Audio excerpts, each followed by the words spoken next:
Ya, baik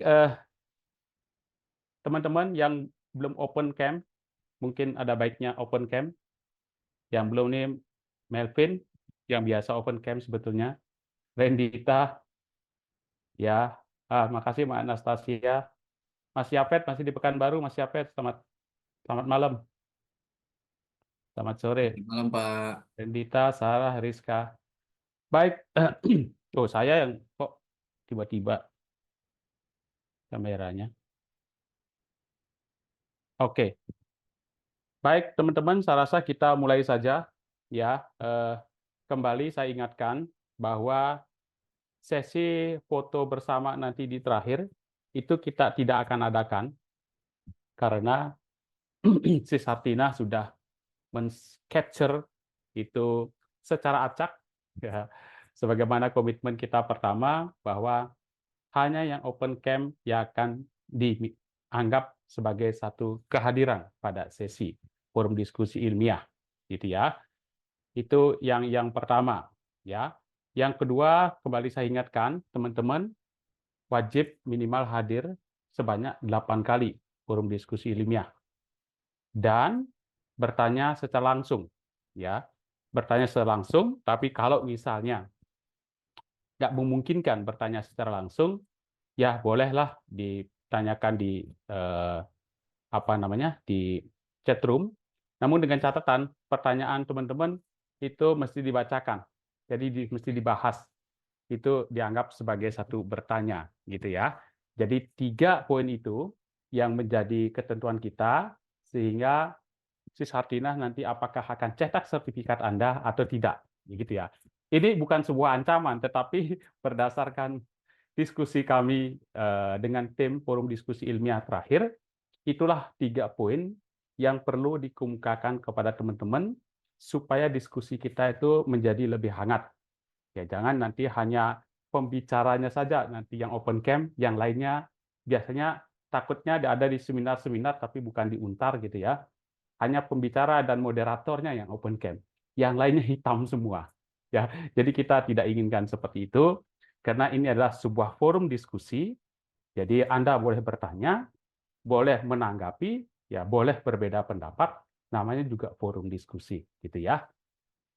Baik teman-teman, sekali lagi saya ucapkan terima kasih kepada Ibu Zamralita, Ibu Lita, dan Mas Irfan yang sudah berkenan untuk mengisi sharingnya beliau ini mengenai hasil penelitiannya yang judulnya itu adalah sangat menarik bagi kita, ya terutama orang-orang psikologi industri organisasi gitu ya, terkait dengan job demand resource model.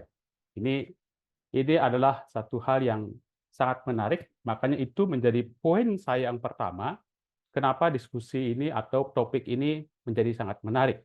Ya, jadi ada 3 hal teman-teman yang saya anggap kenapa topik ini menjadi begitu menarik. Yang pertama, sebagaimana saya ungkapkan tadi, bahwa grand teori yang digunakan oleh peneliti itulah job demand resource model dari Becker. Yang jadi ini adalah suatu teori yang sangat unik dan sangat seni, bisa kreativitas masing-masing peneliti untuk mengkaji dan menguji teori ini, kemudian diimplementasikan pada bidang-bidang lain. Nah, ini adalah merupakan hal pertama yang menurut hemat saya kenapa diskusi ini sangat menarik.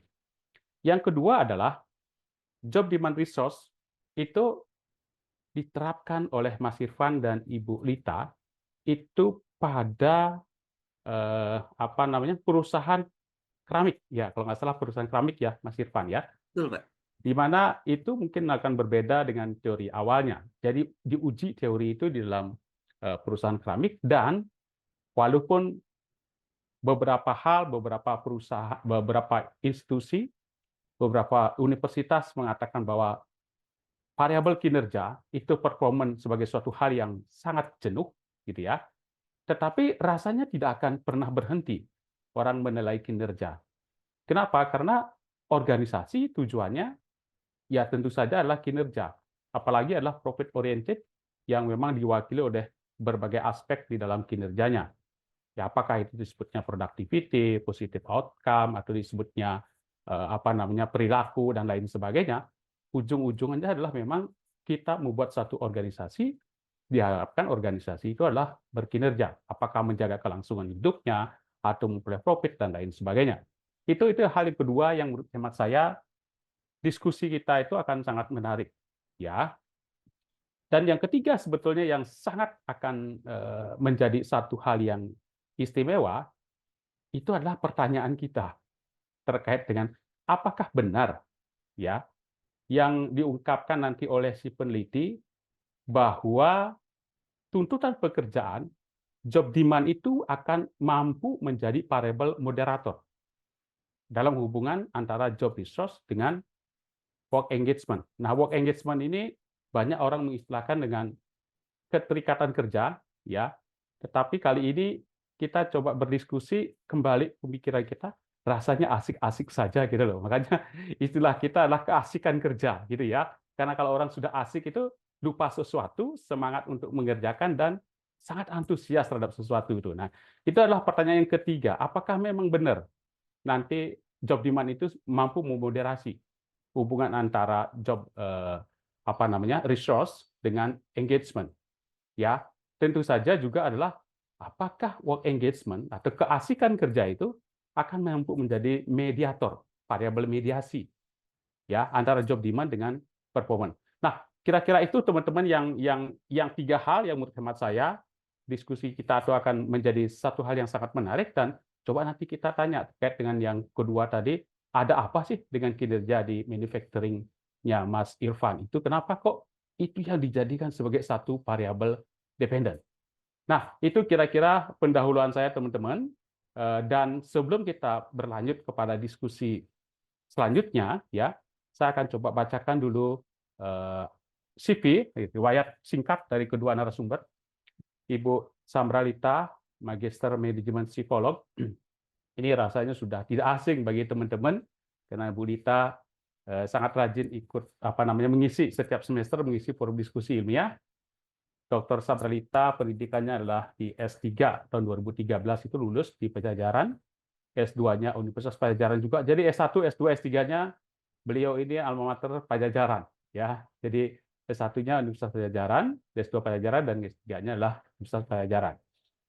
Pekerjaan Dr. Samralita itu adalah Ketua Program Studi Psikologi Jenjang Sarjana Fakultas Psikologi Universitas Tarumanegara Jakarta. Kemudian beliau juga mengisi berbagai jadi narasumber atau fasilitator webinar beberapa acara gitu ya. Teman-teman kalau lihat publikasinya Bu Lita itu bisa diklik di Google Scholar ini dan memang Bu Lita banyak itu meneliti hal-hal yang terkait dengan industri organisasi. Nah, ini adalah Dr. Samralita, MN, psikolog. Teman-teman, kasih applause dulu dong, kasih reaksi dulu dong, supaya kita nggak ngantuk juga. Boleh kasih love, boleh, tepuk tangan boleh, ya. Jempol boleh, makasih Mas Irfan, Mbak Faren, makasih sudah memberikan apresiasi, Mbak Ani, Mas Andre, terima kasih semua teman-teman sudah berikan apresiasi kepada Dr. Samralita, MN, psikolog. Baik, narasumber dari mahasiswa, ya, kedua adalah Mas Irfan, Muhammad Irfan, Magister Psikologi, kandidat ya Mas ya, sebentar lagi gitu ya, MM. Jadi Mas Irfan ini sudah S2, ngambil lagi Magister Psikologi gitu ya. Pendidikan formalnya Mas Irfan itu adalah Magister Psikologi Industri dan Organisasi di Untar, berarti kakak kelas gitu ya, kakak kelas secara angkatan gitu ya. Kemudian Magister Manajemen Universitas Kristen Maranatha 2016 dan psikologinya sarjana dari Kristen Maranatha juga tahun 2014. Ini rupanya Muhammad Irfan ini adalah praktisi ya. Beliau sebagai Division Head of Human Resource Corporation 2024 berarti relatif baru ya Mas sampai dengan sekarang di PT Abidayu Gajah Semakmur Solusi Indonesia co-founder 2021 sampai sekarang. The Sultan Academy, Operational Director 2021 sampai dengan sekarang. Wah, jabatan sekarang Mas Irfan ini 3 ini ya. Co-founder, Operation Director dan Division Head. Wah, luar biasa. Dan beliau juga adalah PT Luki Indah Keramik sebagai Kasub HRD Corporation 2021-2024 PT Luki Indah Keramik, Kepala Bagian HRD 2017-2021, dan asisten dosen 2014 sampai 2024 kali ini, Mas, ya. Penelitiannya adalah Job Demand Resource Model, pengaruh sumber daya, keterikatan kerja, dan tuntutan terhadap kinerja karyawan yang kita akan diskusikan pada malam ini. Sertifikasi yang diperoleh oleh Muhammad Irfan banyak: CTVOC 2002, CHRM 2019, CTOT 2019, CMHA 2021, CIRP 2024. Baik, kita kasih applause, kita kasih reaksi Pak Muhammad atau Mas Irfan. Silakan teman-teman. Terima kasih Mak Naya, ya, Mak Yemima, dan Mak Rizky, Mas Melvin, terima kasih sudah memberikan apresiasi. Mas Yapet yang jauh-jauh dari Pekanbaru juga sudah memberikan apresiasi. Baik, teman-teman, saya tidak akan banyak menghabiskan waktu diskusi kita malam ini. Jadi agenda kita seperti biasa, teman-teman, akan ada pemaparan hasil kajian penelitian Mas Irfan dan Bu Lita, ya. Nanti setelah itu kita akan lanjutkan tanya jawab dan diakhiri nanti dengan pembagian sertifikat kalau memenuhi persyaratan, ya Mas Irfan, ya. Baik, terima kasih teman-teman, dan silakan Mas Irfan atau Bu Lita, silakan yang mempresentasikan atau memaparkan hasil kajiannya. Silakan, Mas. Oke, baik. Mohon izin Bu Lita, mohon izin Pak Made untuk share screen dari saya. Silakan, Mas. Iya, sebentar saya coba dulu untuk keluarkan ke sini. Oke, baik, selamat malam semua. Tadi sudah dikenalkan, terima kasih banyak Pak Made. Saya senang sekali bisa berdiskusi terkait dengan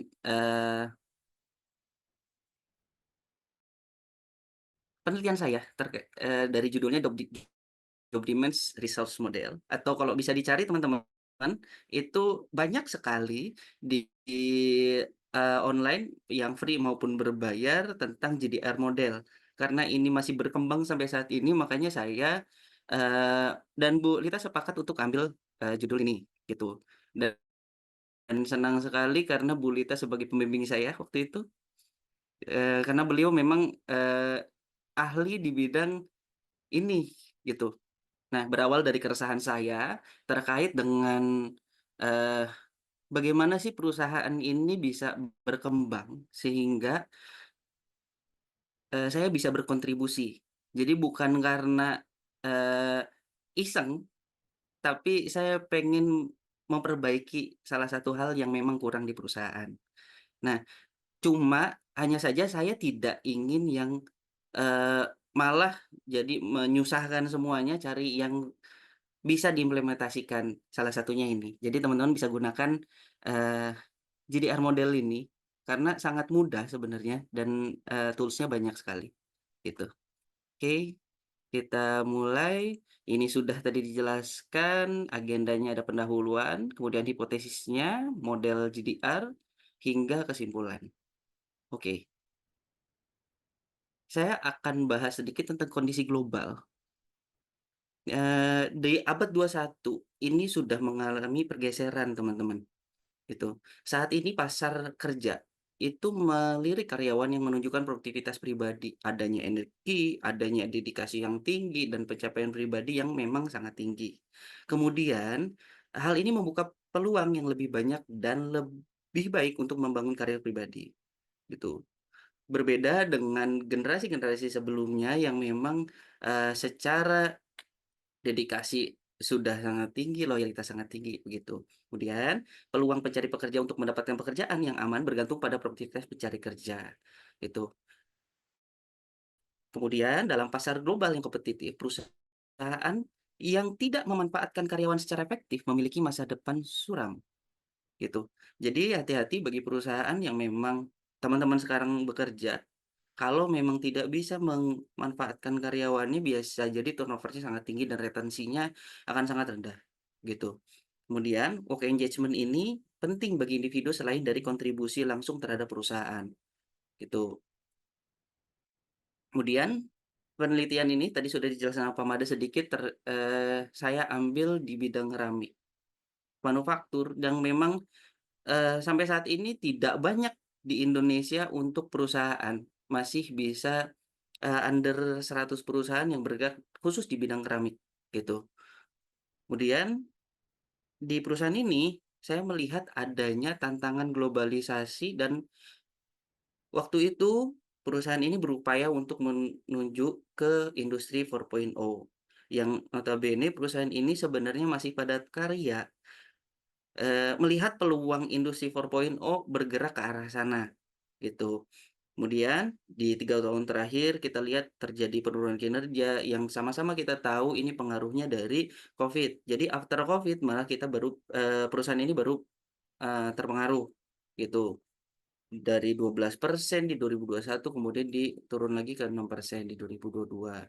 Nah, setelah diteliti lebih lanjut, kita identifikasi apa sih masalahnya, ternyata dilihat adanya workload kerja yang berlebih tanpa adanya keseimbangan dari kompensasi.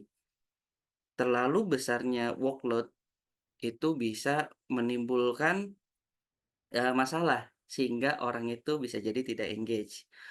Termasuk ada juga munculnya perilaku kontraproduktif. Di dalamnya ada absensi yang cukup tinggi waktu itu, kemudian ada pelanggaran peraturan yang setelah dicek malah, cukup tinggi, gitu. Termasuk adanya turnover karyawan. Kemudian, hal ini terlihat karena kurangnya keterikatan karyawan. Kenapa sih bisa begitu? Karena posisinya pada waktu itu, manajemen dengan perusahaan itu terpisah. Manajemen dengan karyawan itu terpisah. Jadi, secara manajemen ingin bergerak sendiri, karyawan bergerak sendiri ke arah yang, berlawanan sehingga tidak match. Karyawan merasa ingin dilibatkan, namun ternyata manajemen belum melibatkan karyawan-karyawan ini, gitu. Nah, perilaku-perilaku, yang kontraproduktif itu muncul sehingga ada keluhan-keluhan gitu dari karyawan. Nah, hipotesisnya dari gambaran penelitian yang telah dibuat, yaitu sumber daya pekerjaan berpengaruh terhadap kinerja dimediasi oleh keterikatan kerja dan dimoderasi oleh tuntutan pekerjaan. Hipotesisnya hanya satu, ada mediasi dan ada moderasi, gitu. Ujungnya saya ingin melihat apakah, ada pengaruh dari sumber daya kerja terhadap kinerja yang dimediasi oleh keterikatan kerja maupun dimoderasi oleh tuntutan pekerjaan, itu. Karena setelah tadi saya ungkapkan bahwa tuntutan pekerjaannya cukup tinggi nih, apakah ada masalah dengan itu? Apakah malah sumber daya pekerjaannya yang, eee, kurang diberikan sehingga kinerjanya berkurang, gitu. Nah, untuk JDR model aslinya, ini bentuknya seperti ini. Teman-teman bisa cari banyak, dari Arnold Baker, itu bisa dicek. Desain ini adalah desain yang umum digunakan. Nah, saya tidak menggunakan personal resources karena memang, setelah disepakati kita gunakan 4 saja untuk penelitian ini. Jadi teman-teman masih bisa mengembangkannya menggunakan model ini secara utuh, gitu. Oke. Nah, work engagement. Tadi kita sudah sebut ini, bahasanya Pak Made ini keasikan kerja. Adapun yang biasa kita bahas itu adalah keterikatan kerja. Ada yang lain juga bahasanya, pertunangan dalam pekerjaan. Jadi ada ikatan batin gitu yang terikat antara karyawan dengan, pekerjaannya, gitu. Nah, ini didefinisikan sebagai sikap yang positif, penuh makna, dan motivasi yang dikarakteristikkan dengan semangat atau biasa disebut vigor, dedikasi atau dedication, dan penyerapan atau absorption. Ini dari Schiavelli et al. 2006 gitu. Kemudian apa sih, 3 dimensi ini? Nah, 3 dimensi ini untuk vigor, semangat, itu ditandai dengan tingginya tingkat kekuatan dan resiliensi mental dalam bekerja, gitu. Jadi derajat tinggi kekuatan dan resiliensi, ketahanan mental dalam bekerja. Kemudian keinginan untuk berusaha dengan sungguh-sungguh dalam bekerja, gigih dan dalam mencapai kesulitan. Jadi orang yang semangat ini akan melampaui, hambatan-hambatan yang ada gitu dan terus menerobos untuk menuju, pekerjaan itu sehingga selesai. Kemudian untuk dedikasi, ditandai dengan perasaan, yang penuh makna, antusias, dan inspirasi. Ada kebanggaan dan menantang dalam pekerjaan, karyawan akan menjadikan pekerjaan sebagai pengalaman yang berharga, gitu. Jadi kalau teman-teman, kondisinya kerja saat ini pasti ada yang dedikasinya sudah sangat tinggi, yang sudah berkontribusi sehingga akan, orang tersebut memunculkan, eee story-story masa lalunya bahwa saya pernah melakukan ini, gitu. Jadi nanti dia menginspirasi gitu. Tapi kalau dalam pekerjaan dia antusias memberikan, "Ini loh kita bisa melakukan itu loh," gitu. Kemudian untuk yang ketiga ada absorption, itu ditandai dengan konsentrasi yang mendalam. Tenggelam dalam pekerjaan dan waktu terasa begitu cepat, dan individu sulit melepaskan diri dari pekerjaan sehingga melupakan sesuatu di sekitarnya. Nah, teman-teman pasti pernah merasakan ketika sudah, fokus, sudah konsentrasi itu sudah tinggi dan senang dalam mengerjakan pekerjaan itu, dunia itu akan terasa waktunya sangat singkat. Pekerjaan itu akan sangat, menyenangkan ketika dikerjakan. Nah, itu telah mengalami absorption, gitu. Nah, tentunya karyawan yang terlibat atau engage dengan demikian bekerja keras, pasti dia bekerja keras, kemudian akan terlibat dan merasa keasikan dan senang akan ikut gitu dalam pekerjaannya, gitu. Nah, kemudian untuk job resources, ada variabel kedua tentang sumber daya pekerjaan. Apa sih job resources itu? Job resources itu adalah dimensi dari pekerjaan yang berfungsi dalam mencapai tujuan kerja, mengurangi tuntutan pekerjaan, atau merangsang pertumbuhan dan perkembangan pribadi. Jadi, dimensi ini adalah, eee, lebih ke bagaimana pekerjaan itu atau perusahaan itu mendorong atau memberikan sumber daya terhadap, karyawan, gitu. Ini lebih ke eksternal, oke. Nah, ada apa saja? Yaitu ada otonomi. Otonomi itu apa sih? Otonomi itu bagaimana lingkungan kerja memberikan keleluasaan dalam mengerjakan pekerjaan pada karyawan. Oke, seperti apa otonomi itu? Seberapa besar sih kita dikasih kewenangan? Kalau dalam job desk, apakah kita diberikan kewenangan itu? Misal staf HR, apakah staf HR khususnya rekrutmen, apakah dia boleh langsung melakukan job posting? Apakah boleh dia melakukan karir, job fair, mengikuti job fair, gitu. Banyak hal-hal yang kadang otonominya itu tidak diberikan, gitu. Oke, kemudian ada social support untuk dukungan sosial, itu adalah bagaimana kolaborasi antar karyawan, bagaimana sosial itu mendukung dari, eee, pekerjaan, gitu. Termasuk pimpinan yang mencakup meminta bantuan ketika ada kepentingan, gitu. Kemudian, sorry, oke oke, kita lanjut. Nah, kemudian, feedback. Bagaimana karyawan menerima umpan balik? Nah, kadang nggak semua perusahaan memberikan umpan balik kepada karyawannya, sehingga karyawan itu tidak tahu bagaimana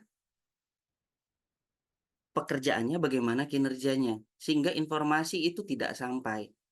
Terlebih target kerjanya tidak ada, informasi yang jelas mengenai hasil kerjanya pun tidak ada. Kemudian ada peluang untuk pengembangan. Nah, ini terkait dengan bagaimana karyawan mendapatkan peluang untuk pengembangan diri. Nah, termasuk dengan potensi diri, peluang kerja, kemudian learning and development. Kadang-kadang, eee, pelatihan itu yang digunakan hanya untuk kewajiban perusahaan memenuhi kebutuhan, dari negara, misal K3, padahal banyak hal yang bisa kita kembangkan. Nah, coaching yang terakhir, bagaimana hubungan antara supervisor membina karyawan dengan pekerjaannya, termasuk informasi mengenai kepuasan pimpinan terhadap karyawan dalam bekerja, gitu. Oke, kita lanjut. Oke, sorry, kita lanjut sini. Oke, job demands. Untuk job demands ini, tuntutan pekerjaan. Nah, secara harfiah sudah jelas, tuntutan pekerjaan ini adalah bagaimana perusahaan itu, oke, eh, sorry, bagaimana perusahaan itu memberikan pekerjaan ya. Kalau dimensi ini adalah dimensi dalam diri yang terkait dengan ketahanan dan mengacu pada kemampuan untuk mengontrol dan mempengaruhi lingkungan seseorang untuk mencapai sukses. Contohnya tekanan kerja, work pressure, kemudian tuntutan kognitif, tuntutan emosional, role konflik, dan hassles. Nah, kalau ini kan masih pakai bahasa Inggris ya, saya coba jelaskan dengan untuk bahasa Indonesia. Untuk work pressure udah jelas itu adalah tekanan kerja, beban kerja yang dituntutkan pada karyawan, gitu. Mencakup kecepatan kerja, banyaknya pekerjaan, energi yang dibutuhkan, kemudian tenggat waktu yang diberikan dari suatu pekerjaan. Semakin tinggi hal tersebut, akan semakin orang tersebut merasa tekanannya semakin tinggi, gitu.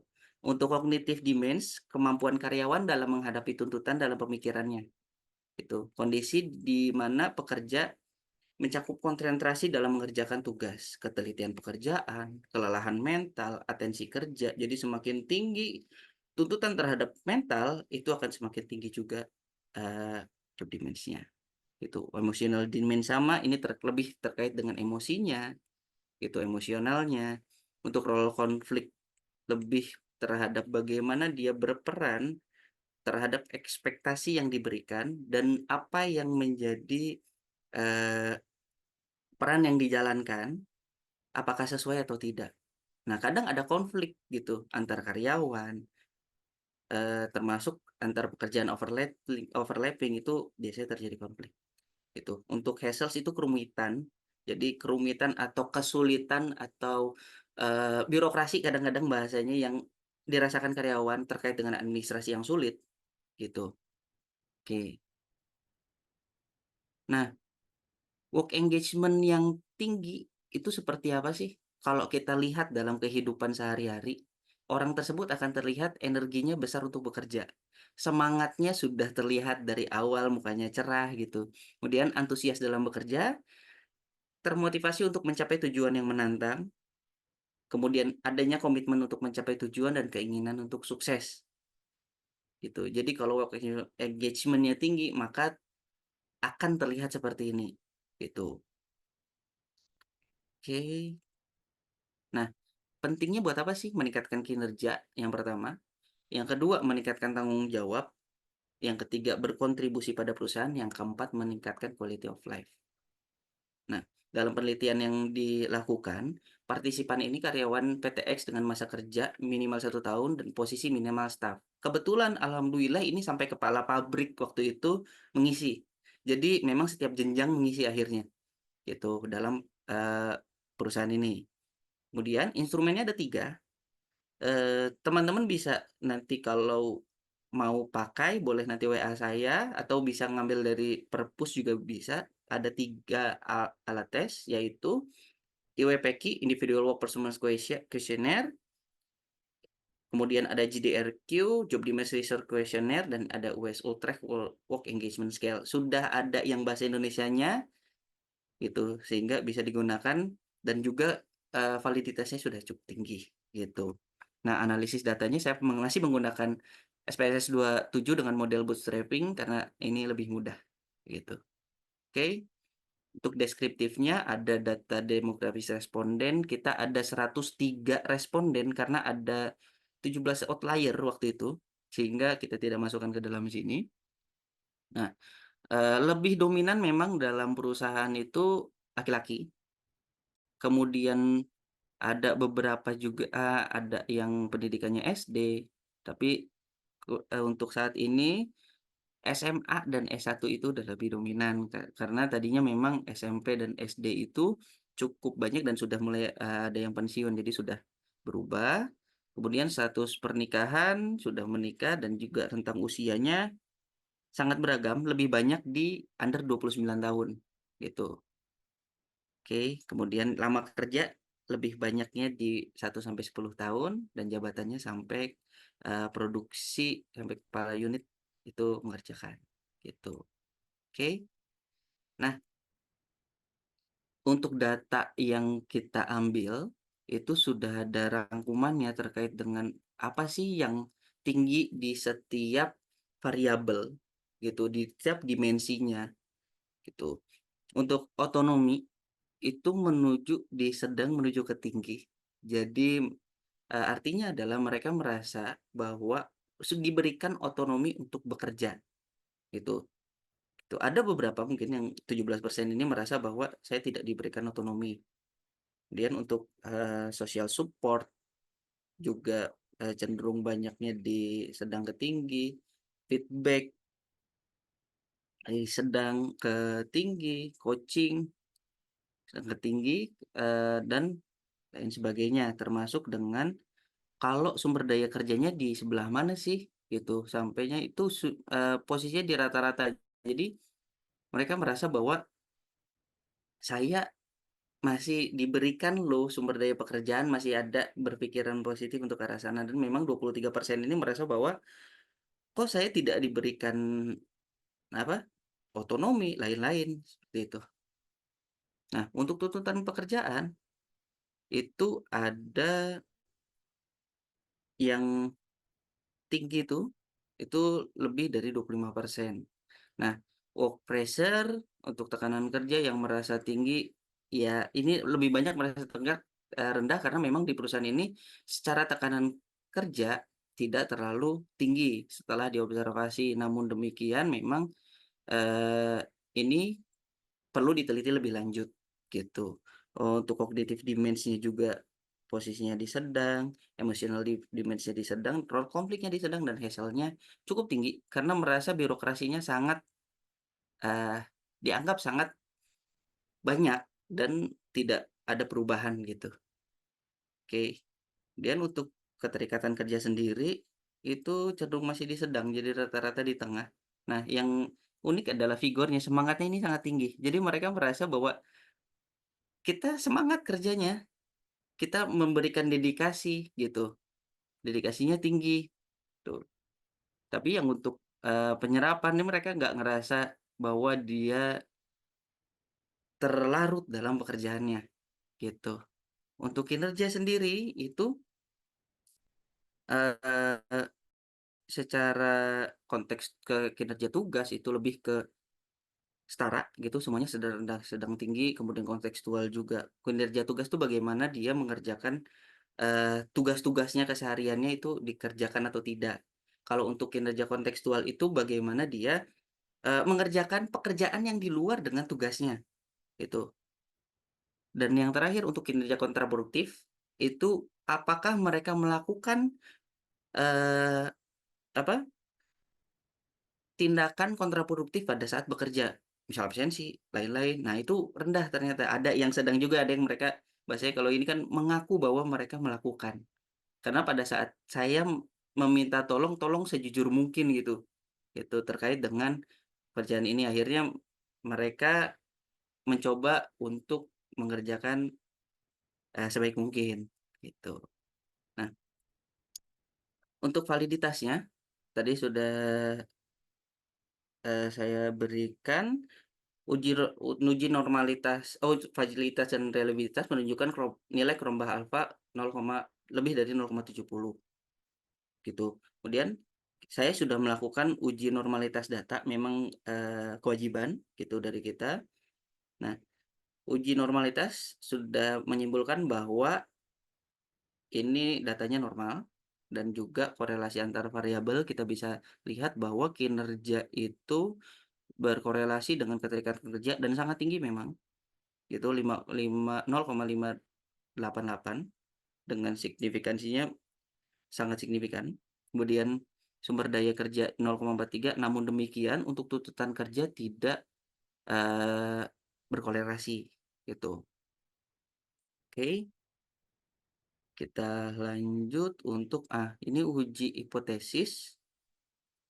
Setelah diujikan, yang saya lakukan adalah melakukan 2 uji. karena memang dari hipotesisnya kan ada mediator yang dicek dan juga moderator, gitu. Nah, terkait dengan uji mediator, nah ternyata u uji mediator ini, diterima, gitu. Keterikatan Kerja memediasi hubungan antara sumber daya kerja terhadap kinerja. Jadi ketika sumber daya kerja itu diberikan terhadap karyawan, nah engagement-nya naik sehingga kinerjanya semakin tinggi, gitu. Nah, namun untuk efek moderasi itu tidak terjadi, gitu. Efek moderasi indeksnya tidak terjadi untuk dari tuntutan kerja terhadap, eee, kinerja, tuh. Nah, tapi saya ingin memberikan gambaran lebih detail terkait dengan korelasi-korelasi ini, agar nanti bisa jadi gambaran teman-teman juga terkait dengan job research berkorelasi dengan work engagement. Nah, ternyata dari hasil yang saya coba detailkan, feedback ini memunculkan, korelasi yang sangat tinggi. Jadi seperti apa yang terlihat ketika perusahaan atau manajemen memberikan feedback terhadap karyawan itu bisa memberikan, engagement yang tinggi, gitu, dan signifikan. Apabila tidak, maka akan sebaliknya, maka engagement-nya akan turun. Nah, otomatis ketika nanti di akhir, kinerjanya juga tidak akan terlihat bagus pada akhirnya, gitu. Nah, kemudian untuk peluang pengembangan itu yang kedua tertinggi, saya urutkan dari yang tertinggi sampai yang terendah, sehingga, apa sih yang bisa perusahaan ini lakukan, gitu. Dan, peluang untuk pengembangan ini juga perlu gitu di perusahaan. Ketika diberikan, career path yang jelas, ya sekarang anak-anak Gen Z dan Gen Z itu akan menuntut yang seperti itu, kemudian menuntut untuk diberikan pendidikan dari training kah, atau dari, internal training ataupun eksternal gitu, itu penting. Kemudian untuk otonomi, ada tuntutan juga ketika memang karena ini kan sudah korelasinya cukup tinggi, ketika otonomi itu tidak diberikan, maka dia merasa tidak memiliki semangat, akhirnya work engagement-nya rendah, gitu. Dan untuk coaching juga penting, sehingga ketika ada pembinaan, adanya pengecekan bahwa, kinerjanya bagus atau tidak terus-menerus, itu bisa memunculkan work engagement. Nah, namun demikian untuk social support ini tidak, ada korelasinya. Khusus untuk, penelitian yang saya ya, mungkin nanti teman-teman bisa berbeda dengan perusahaan yang lain, gitu. Oke, untuk job demands, ini terjadi eee, untuk hassle, itu atau kerumitan, semakin tinggi kerumitannya work engagement-nya akan semakin rendah. Percaya sama saya ketika memang, eee, semakin rumit itu pekerjaan ketika sudah diselesaikan oleh dia. Kemudian apabila, wah birokrasinya jadi sulit, administrasinya sulit, itu akan turun work engagement-nya, sehingga kinerjanya turun, gitu. Nah, kemudian untuk tekanan kerja, tadi sudah dijelaskan, semakin tinggi tekanan kerjanya udah pasti kinerjanya turun, gitu. Dari kondisi yang saya tentunya. Kemudian untuk role konflik, ketika banyak konflik di, environment, di perusahaan antar karyawan kah, karyawan dengan manajemen kah, gitu, itu bisa jadi harusnya ini negatif ya, harusnya ada salah ketik gitu, semakin tinggi konfliknya maka akan semakin rendah harusnya engagement-nya, gitu. Oke. Nah kalau yang, 2 tidak akan saya bahas karena memang dia tidak, tidak berkorelasi. Oke. Nah, kebetulan saya sudah memang sudah melakukan seminar untuk di perusahaan tersebut, sehingga beberapa manajemen sudah, antusias untuk menyelesaikan hal ini, gitu. Nah, implikasi praktisnya, perusahaan perlu meningkatkan sumber daya pekerjaan kepada karyawan dalam rangka meningkatkan kinerjanya. Perlu ditunjang dengan mengakomodir keterikatan kerja sehingga akan lebih maksimal. Apa saja? Tadi sudah dijelaskan, terkait dengan coaching, pemberian otonomi, dan lain-lain. Gitu. Perusahaan perlu mempertimbangkan peningkatan kompensasi dan benefit seperti tunjangan, event catering, training yang tidak harus dalam bentuk uang, gitu. Sehingga, itu tetap ter-maintain dari engagement-nya. Nah, simpulannya bahwa hak nol itu diterima karena tidak terjadinya efek moderasi dari tuntutan kerja, kemudian secara parsial menunjukkan efek mediasi. Makanya tadi saya bahas lebih banyak tentang mediasi, gitu. Dan keterikatan kerja memediasi antara sumber daya kerja terhadap kinerja karyawan. Nah, untuk teman-teman yang akan melanjutkan penelitian, saya sih sarankan untuk perluasan populasi dan pencarian moderator.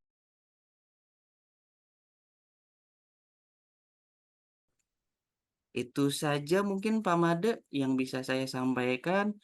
Mohon maaf, eee, mungkin ada yang mau di-sharing-kan gitu Pak Made. Terima kasih. Saya kembalikan ke Pak Made. Baik, terima kasih Mas Irfan. Teman-teman, mari kita kasih aplaus kepada satu narasumber kita, Mas Muhammad Irfan. Silakan teman-teman kasih aplaus, boleh dalam bentuk oke, Jessica sudah, Stefanus, makasih, Mbak Ani, Mbak Naya, Mas Ajar, Mbak Nedia, Mbak Meta, terima kasih semua teman-teman yang sudah memberikan apresiasi kepada teman kita Muhammad Irfan. Bu Lita, ada yang mau disampaikan? Bu Lita dulu. Baik, terima kasih Pak Made, terima kasih Mas Irfan. Tambahan mengenai model sebetulnya teman-teman semua. Jadi ini adalah model GDR model, Job Demand Job Resource Model, dan saya dan Mas Irfan gitu ya, memang sudah bersama-sama melakukan penelitian ini. Dan yang sangat menarik adalah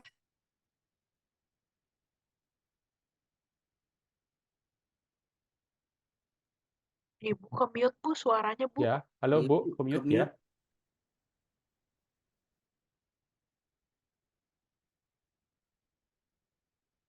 Halo, wah Bu Lita kayaknya mental nih. Mungkin ditunggu sebentar Pak. Nah, udah masuk lagi sepertinya. mohon maaf, Ya. ini internetnya lagi tidak stabil. Nah, jadi yang sangat menarik adalah model ini sudah banyak dilakukan sebetulnya, tapi dengan hasil yang bervariasi, ya. Dan yang selalu terbukti adalah work engagement ini terbukti berperan sebagai mediator antara resource dengan positive outcomes. Kalau di sini Mas Irfan mengambilnya positive outcomes-nya adalah kinerja. Jadi job resource, personal resource itu berperan sebagai independent variable dan work engagement selalu terbukti berperan sebagai mediator. Nah, kemudian yang membuat penasaran adalah peran job demand sebetulnya. Kalau di model job demand ini berperan sebagai moderator gitu. Tapi ternyata dalam penelitian ini tidak terbukti bahwa job demand itu berperan sebagai moderator. Nah, saya baru mendapatkan satu jurnal yang sangat bagus sebetulnya masih berkaitan dengan penelitian ini. Jadi penelitian mengenai model ini sudah sangat banyak diteliti. Ada yang meneliti yang berkaitan dengan job resource, personal resource, ada social resource, kemudian ada juga development resource. Ternyata yang paling besar pengaruhnya terhadap work engagement itu adalah personal resource. Nah, dalam kajiannya Mas Irfan, personal resource ini memang tidak diteliti. Yang diteliti adalah job resource. Jadi bagi teman-teman yang ingin meneliti variabel lain, personal resource juga merupakan variabel yang sangat menarik untuk diteliti.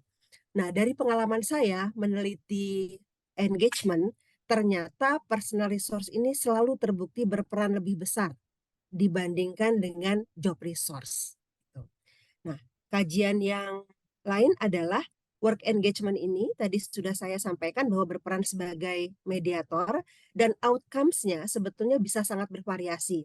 Bisa komitmen, bisa turnover intention, bisa performance, atau outcome yang berkaitan dengan well-being. Bisa job satisfaction, bisa psychological distress, bisa life satisfaction, atau yang lainnya.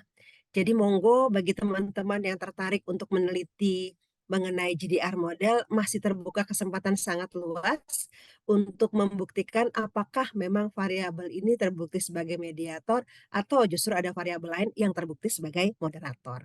Demikian Pak Made, cuman satu hal yang saya sangat kagum sama Mas Irfan. Mas Irfan ini pada saat submit tesis, sekaligus sudah submit juga artikel. Jadi pada saat review tesisnya, artikelnya kurang lebih 1 bulan itu artikelnya sudah terbit.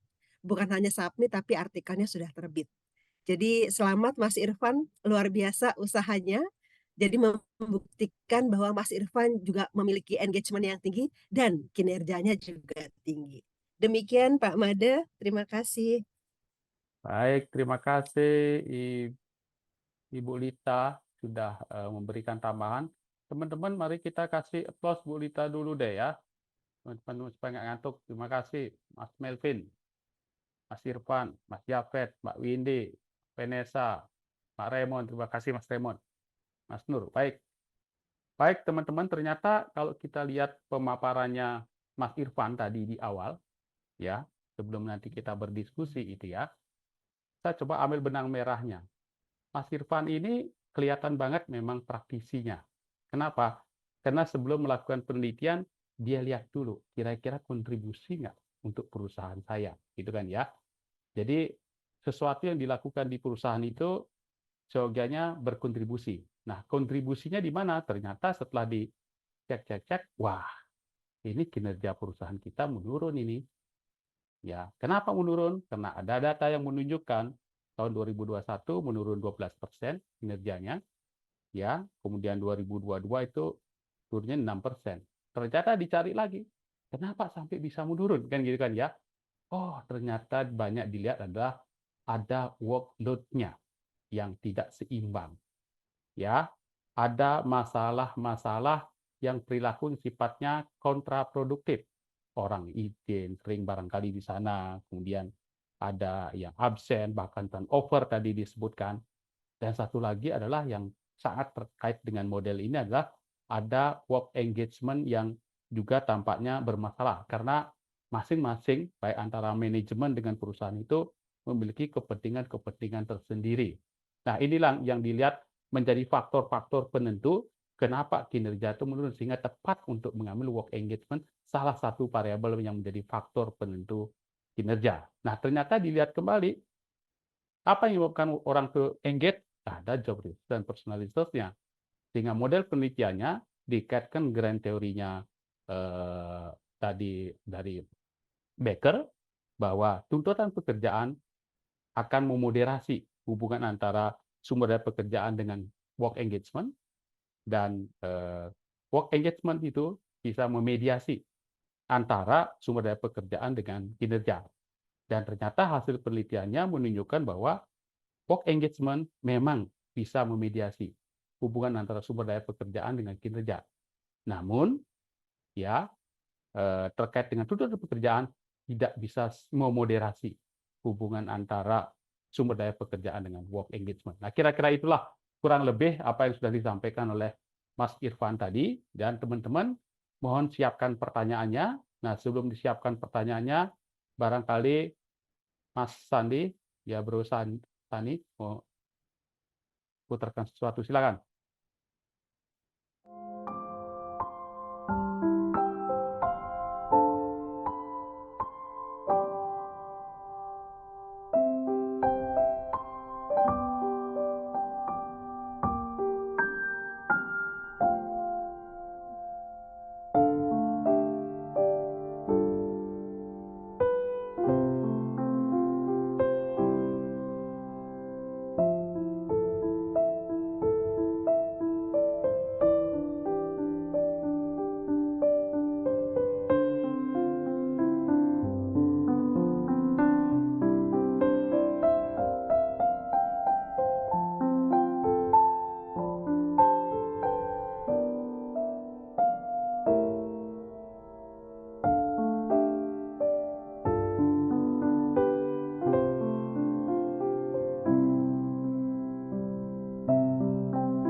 Terima kasih Bro Sani, teman-teman. Kita kasih reaksi Bro Sani dulu, teman-teman, yang sudah memutarkan hal-hal yang sangat prinsip kepada kita.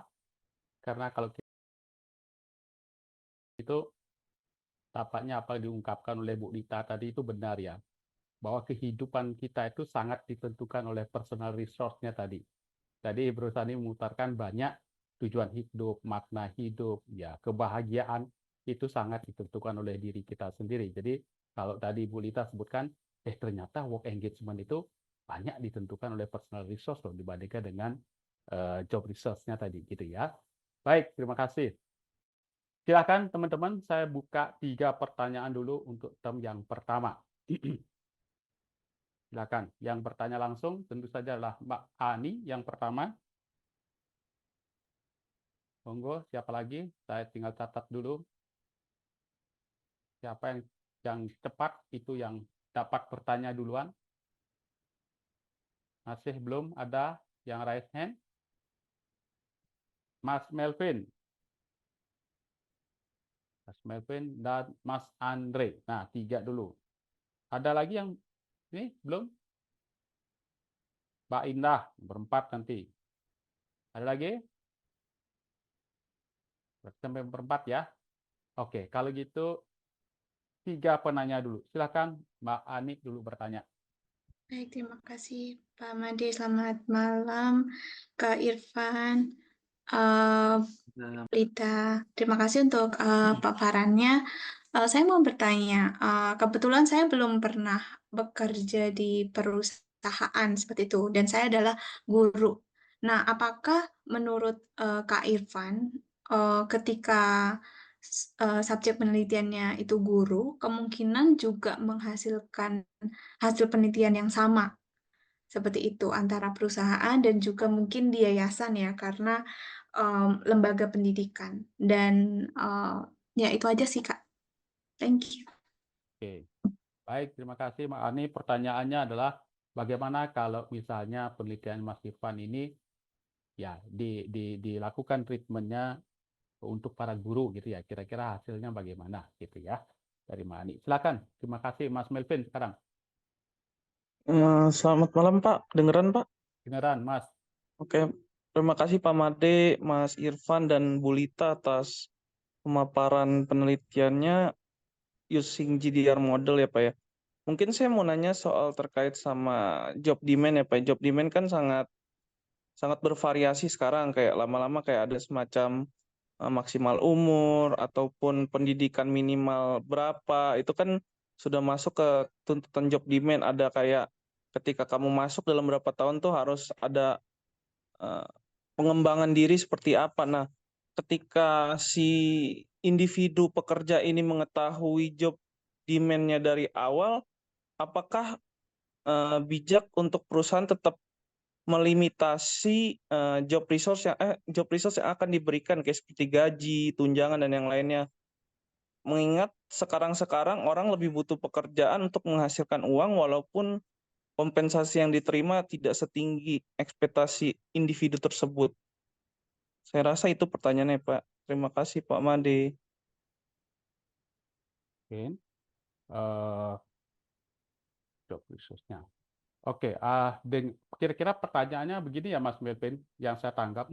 Ketika individu itu sudah ada limitasinya, batasan dari job demand-nya, gitu ya, apakah perusahaan kira-kira mempertimbangkan nggak dengan job resource-nya, gitu ya Mas? Iya Pak, benar. Oke, baik. Terima kasih Pak. Oke, silakan Mas Andre. Terima kasih. Selamat malam ya. Terima kasih untuk Mas Muhammad Irfan atas pemaparannya yang sangat bagus, maupun Ibu Lita untuk tambahannya yang sangat berarti bagi kami, Bu. Oke, pertanyaan saya yang pertama, saya tadi suka dengan analogi dari Mas Irfan ya, tentang job engagement, pertunangan gitu ya. Saya malah justru pengen bertanya bagaimana jika kita itu misalnya merangkap jabatan gitu ya Mas. Bagaimana mempertanggungjawabkan terhadap engagement itu. Karena menurut saya untuk menghasilkan engagement yang bagus ya memang kita harus fokus ya menurut saya. Tetapi mungkin Mas Irfan bisa memberi masukan atau mungkin insight bagi saya. Terus yang kedua, bagaimana menjaga balance antara job resource dan job demand, Mas. Kadang kita perusahaan tetap pengennya ya bagaimana memanfaatkan karyawan semaksimal mungkin tadi, Mas. Tetapi terkadang dari sisi karyawan, wah kayak diperas gitu ya, tapi akan menjadi kendala juga. Nah, mungkin bisa dijelaskan, Mas, bagaimana menjaga titik keseimbangannya antara job resource dan job demand gitu. Terima kasih. Oke, Mas Andre ini sebetulnya memberikan pesan kepada kita, karyawan itu adalah aset, bukan keset gitu ya. Sehingga pertanyaannya Mas Andre adalah pertama, kalau terjadi rangkap jabatan, ya kan berarti nggak fokus itu ya. Jadi itu bagaimana menampilkan perilaku-perilaku yang sifatnya tadi engage itu, pertundangan yang tadi disebutkan oleh Mas Irfan itu, dalam kondisi yang barangkali rangkap jabatan tadi. Yang kedua, bagaimana menjaga keseimbangan antara job demand dengan job resource-nya. Gitu ya, Mas Andre ya. Oke, silakan Mas Irfan atau Bu Lita, silakan. Saya dulu mungkin ya. Boleh, silakan Mas Irfan Mohon dulu. izin Ibu. Silakan Mas Eh, Irfan dulu. Mungkin nanti bisa ditambahkan. Untuk yang pertama, bagaimana dari Mbak Hani ya, Hani Hani, ya. Handayani, bagaimana ketika dirubah itu menjadi subjek penelitiannya guru di sekolah berarti gitu. Apakah hasil penelitiannya juga sama? Gini, tadi Bu Lita juga sempat ada pembicaraan bahwa ini sangat luas sekali. Nah, yang mungkin perlu concern di awal adalah Mbak Ani cek dulu apa yang menjadi masalah di sana gitu. Nah, hasilnya mungkin bisa berbeda, sangat berbeda sekali. Bisa jadi malah job resources itu memoderasi akhirnya gitu. Bisa jadi. Nah, kenapa ini bisa berbeda? Mungkin Mbak Ani bisa mencari beberapa GDR model yang lain yang dilakukan di Indonesia. Saya udah pernah lihat, ada pun yang memang malah sama sekali tidak memmoderasi. Tapi kalau memediasi, hampir semua saya lihat itu memediasi. Nah, yang mungkin juga derajatnya atau hasilnya bisa berbeda gitu. Nah, kita kan awalnya pasti pakai hipotesis ya. Nah, hipotesis itulah dasarnya. Nah, kalau saya kan dari keresahan tadi. Nah, Mbak Ani lihat dulu, dicek dulu apakah memang itu masalahnya di work engagement. Kalau tidak, bisa jadi memang hasilnya akan tidak, bahkan berbeda sama dengan yang diharapkan gitu. Itu sih. Mungkin ada tambahan dulu dari Bu Lita. Baik, terima kasih Mbak Ani atas pertanyaannya. Kebetulan penelitian saya ketika saya mengambil S3 itu adalah pada dosen. Mungkin dosen itu tugas-tugasnya ya hampir sama lah ya dengan guru gitu. Nah, model saya waktu itu adalah pengaruh kepribadian dan iklim organisasi terhadap komitmen organisasi melalui work engagement sebagai mediator. Nah, penelitian saya pada dosen di universitas terbaik di Indonesia waktu itu. Nah, jadi saya melihat ada kriteria waktu itu universitas terbaik dan ada 10 universitas, saya ambil 5 universitas terbaik di Indonesia. Ternyata hasilnya adalah kepribadian itu berperan sebagai engagement itu berperan sebagai full mediator. Jadi bukan parsial tapi full mediator antara kepribadian dengan komitmen organisasi. Jadi kalau seandainya kita ingin membuat seorang dosen itu komit gitu ya terhadap universitasnya, dia justru harus melalui engagement dulu. Karena engagementnya berperan sebagai mediator. Nah, engagement itu kalau pada dosen menurut saya sangat terlihat ya, mungkin juga pada guru sama kayaknya Mbak Ani. Jadi bagaimana dia sangat menikmati tugas-tugasnya ketika dia bekerja gitu. Bahkan dia merasa bahwa waktu berlalu begitu cepat ketika dia bekerja. Tuh. Nah, yang uniknya adalah model yang berikutnya, iklim organisasi itu justru berperan sebagai parsial mediator. Jadi engagement itu berperan sebagai parsial mediator antara iklim organisasi dengan komitmen. Kalau antara kepribadian dengan komitmen, engagementnya berperan sebagai full mediator. Jadi nggak bisa guru itu langsung komit terhadap organisasinya, dia harus lewat engagement dulu. Tapi engagement bisa berperan sebagai parsial mediator, bisa saja kalau seandainya lingkungan kerjanya menyenangkan gitu ya, kemudian value dari sekolahnya, value dari universitasnya juga cocok buat dia bisa saja komit. Jadi ada hubungan langsung antara iklim organisasi dengan komitmen organisasi. Tapi iklim organisasi bisa melalui work engagement, dari work engagement bisa ke komitmen organisasi. Jadi kesimpulannya waktu itu dari model penelitian saya yang saya juga memperkirakan, wah ternyata hebat sekali ya peran engagement ini. Dia bisa berperan sebagai full mediator antara kepribadian dengan komitmen, tapi engagement berperan sebagai parsial mediator antara iklim organisasi dengan komitmen. Gitu. Jadi kita nggak bisa membuat seseorang komit, dia harus melalui engagement dulu gitu ya. Kalau kita lihat dari sudut pandang personal resource, yaitu adalah kepribadian. Gitu.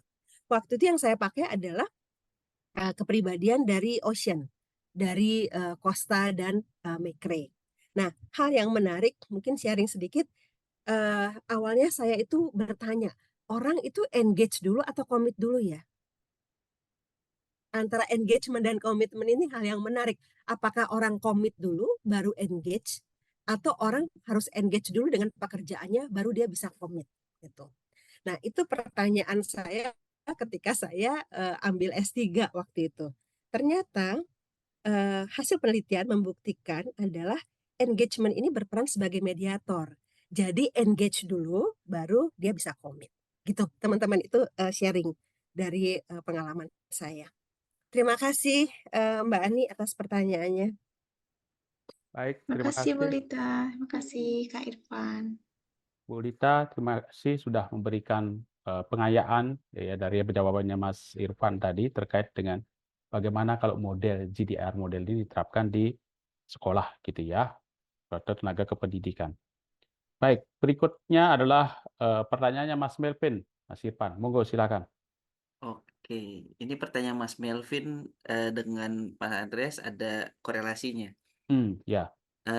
Untuk Mas Melvin, tadi pertanyaannya kan kalau misalnya ada job demands dari awal kita sudah tahu ini biasa Gen Z, Pak. Nyari-nyari dulu pekerjaannya seberat apa, sebanyak apa, itu udah kemelut itu di otaknya gitu. Nah, terus dilihat kompensasinya sejauh mana, sebesar apa. Nah, ini berbanding terbalik dengan kita yang memang dari gen milenial yang sebelumnya. Kita yang penting kerja dulu. Nah, ini berbanding terbalik. Tapi wajar nggak tadi bahasanya kompensasi itu tidak sesuai dengan tuntutan kerja. Ini wajar atau tidak lebih banyaknya ke rasa sama mindset. Ini minta dulu baru mau kerja. Hak dan kewajiban yang baiknya adalah kita bekerja dulu apakah sesuai atau tidak. Gitu. Wajar tidak menunda job resource, namanya perusahaan. Oke, kalau saya nangkap dari sisi karyawan, karyawan akan menangkap seperti itu, bahwa perusahaan tidak adil memberikan job resources-nya. Oke, tadi saya anggap mungkin kompensasi. Atau mungkin kalau kompensasi sudah, mintanya training. Training sudah, mintanya lain-lain. Itu akan selalu begitu. Gitu kan? Nah, kalau kita dari posisi perusahaan, anggap diri kita adalah owner. Kira-kira kita akan memberikan sebanyak mungkin untuk karyawan atau sebaik mungkin, sewajar mungkin. Sehingga tidak mengganggu secara pasar tenaga kerja. Misal kita kasih gaji 10 juta untuk semua. Itu semua orang keinginannya seperti itu. Tapi kalau kita jadi yang punya, nggak mungkin kita mau memberikan setinggi mungkin. Tapi sebaik mungkin itu ada dan wajar. Itu benchmarking namanya, gitu. Ya ini memang wajar ya Pak Made ngelihat dengan kondisinya. Pasti yang muda pengennya tinggi tapi kinerjanya belum muncul, gitu. Makanya yang pertama kita antusias dulu. Tadi Bu Lita bilang kita dulu lah. Kita sudah belum untuk memberikan yang terbaik, kita sudah semangat dulu belum kerja, gitu. Kalau misalnya udah ditanyakan bahwa kita belum kerja udah tahu job demand-nya tinggi, lain-lain sudah menuntut yang tinggi, gitu.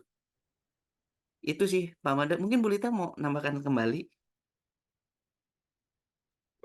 Baik, tadi sudah dijawab Mas Melvin sama Mas Irfan. Job demand dan job resource itu adalah sesuatu yang given gitu ya, terberi dari perusahaan itu. Nah, jadi kalau terberi dari perusahaan biasanya kita nggak punya kewenangan tuh untuk menentukan gitu ya, untuk menetapkan, karena yang namanya job itu adalah dari perusahaan, dari lembaga gitu. Nah, job demand yang terlalu tinggi ini memang dampaknya akhirnya bisa menjadi burnout buat karyawan.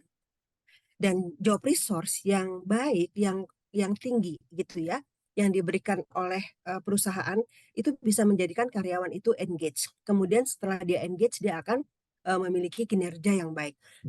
Karena menurut Bakar, work engagement adalah prediktor terbaik dari kinerja. Jadi variabel yang terdekat dengan kinerja itu adalah work engagement. Itu diklaim oleh Bakar. Nah, jadi kalau kita lihat dari model itu, tampaknya yang bisa kita manage, yang bisa kita kelola adalah personal resource, karena itu milik kita, gitu. Jadi bagaimana caranya kita memaintain personal resource yang ada ini supaya kita tetap bisa engage, supaya kita bisa tetap berkinerja baik. Tuh. Nah, itu yang menurut saya perlu sekali. Ya mungkin saya selalu belajar dari model ini. Saya selalu belajar adalah kita nggak bisa memaksakan organisasi akan memberikan apa yang kita harapkan, gitu ya. Tapi yang pasti kita tahu bahwa ini ada job demand yang harus kita terima gitu ya. Kadang-kadang mau nggak mau, enak nggak enak, job demand ini harus kita terima. Nah, tapi sebetulnya kita bisa berharap organisasi juga bisa memberikan resource ke kita. Salah satu resource itu kan adalah otonomi gitu ya. Salah satu job resource itu adalah ada otonomi, ada social support, ada feedback dan lainnya. Dan kalau pada Gen Z ternyata feedback ini adalah hal yang sangat penting gitu ya. Karena Gen Z ini suka tantangan, dia suka mendapatkan feedback supaya dia bisa improvement lebih baik sebetulnya. Intinya itu.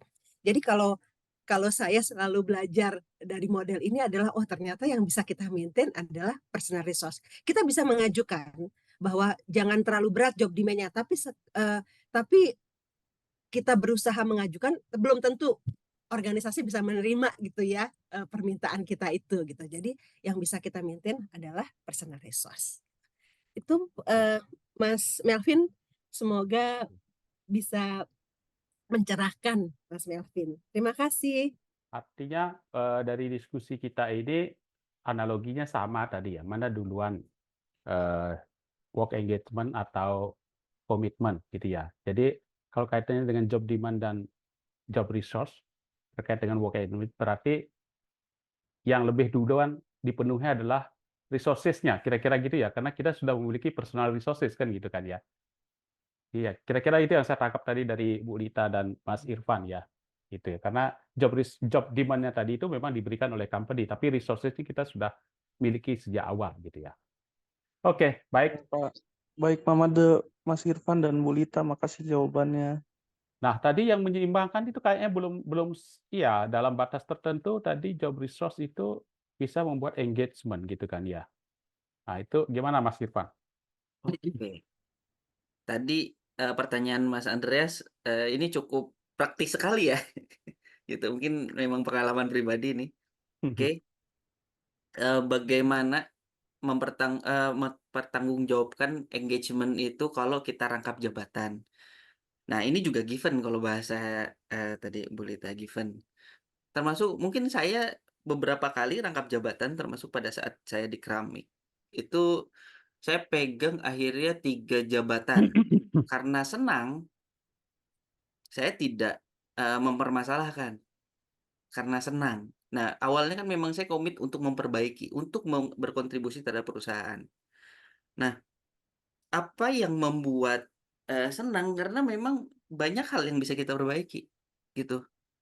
Apakah job resource-nya tinggi? Tidak.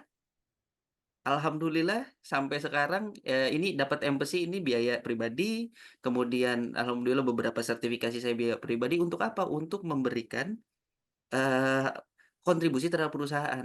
Jadi saya lebih banyaknya given.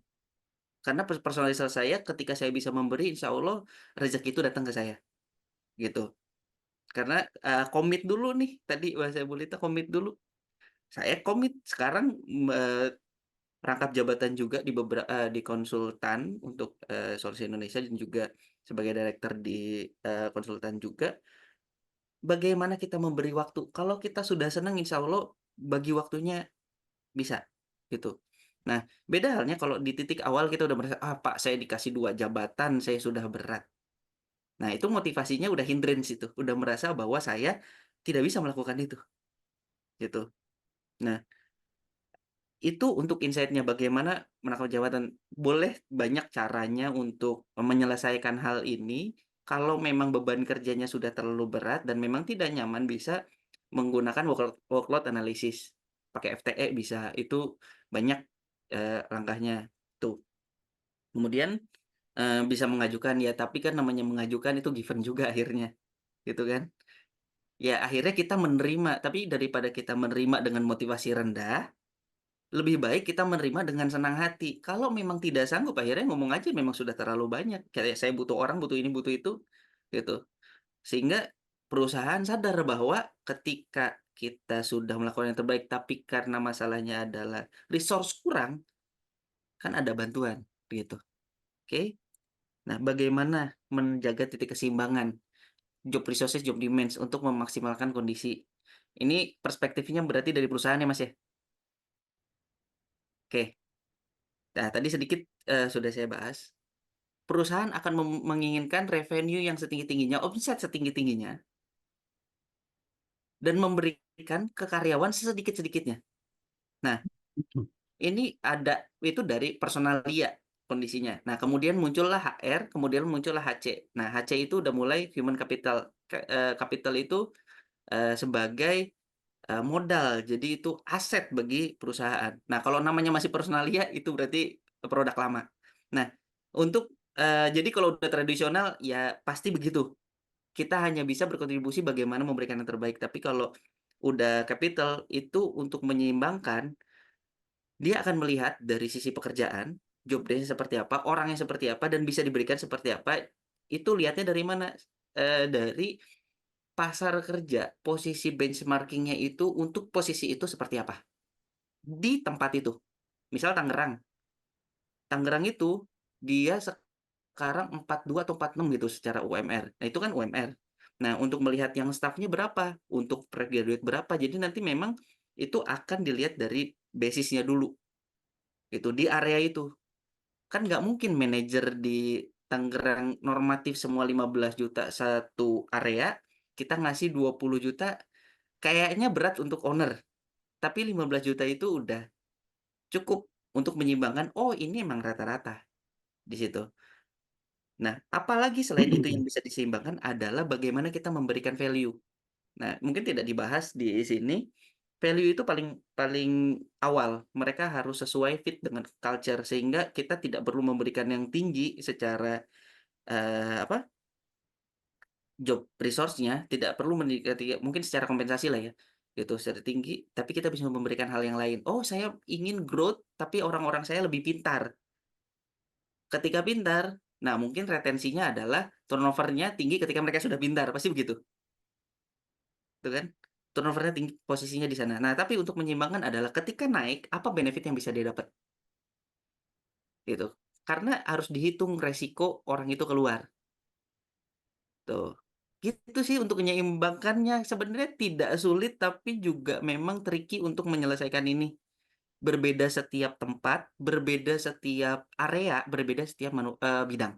Itu pasti, gitu. Itu aja mungkin Pak Made bisa Baik. mungkin Bu Lita menambahkan. Bu Lita masih dengan kita nggak beliau? Masih Pak, Oh masih, boleh karena Bu. kayaknya hangat, ini pembahasannya hangat. Iya Bu, boleh Bu kasih pencerahan ini Eh, di ini dalam kehangatan. pertanyaannya juga menantang ini pertanyaannya Mas Andre, double job gitu ya. Apakah eh, bisa memiliki engagement yang sama gitu? Eh, Mungkin tidak bisa sama 100% sama gitu ya. Kalau kalau menurut saya gitu ya. Contoh nih pengalaman pribadi Mas Andre mungkin bisa bisa punya contoh yang lain juga gitu loh.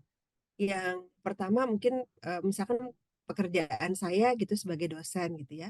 Tapi saat ini saya juga diberi amanah menjadi kaprodi S1 gitu ya dengan jumlah mahasiswa 1.500.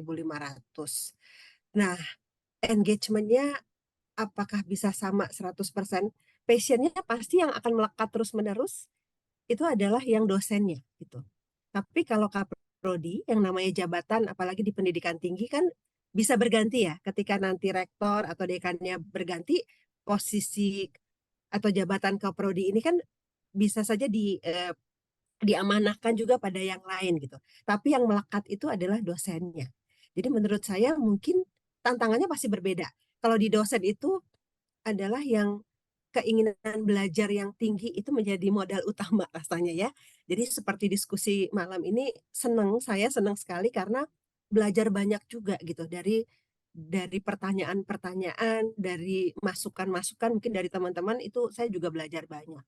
Nah, yang tadi saya katakan kita berusaha untuk mungkin engage-nya full gitu ya. Tapi dalam kenyataannya mungkin tidak akan sama persis 100%-nya. Karena memang tuntutannya, demand-nya juga berbeda gitu. Job demand-nya berbeda dengan posisi yang berbeda itu. Resource-nya juga mungkin berbeda. Yang sama mungkin personal resource-nya. Karena memang tetap ada di diri kita.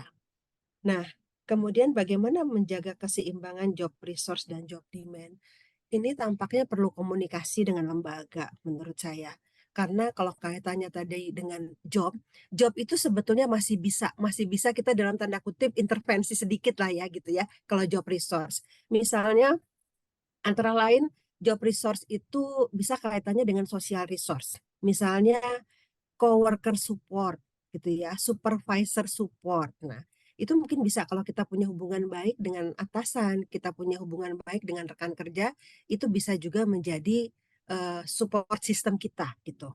Kemudian jangan lupa ketika bekerja sebetulnya kita memang perlu otonomi. Otonomi itu kalau yang saya rasakan ya kalau dalam pekerjaan sebagai dosen otonominya besar gitu. Sehingga kita bisa mengatur kelas dan lain sebagainya. Yang penting rambu-rambunya tetap kita jaga. Tapi fleksibilitas dan kita bisa mengoptimalkan kelas kita.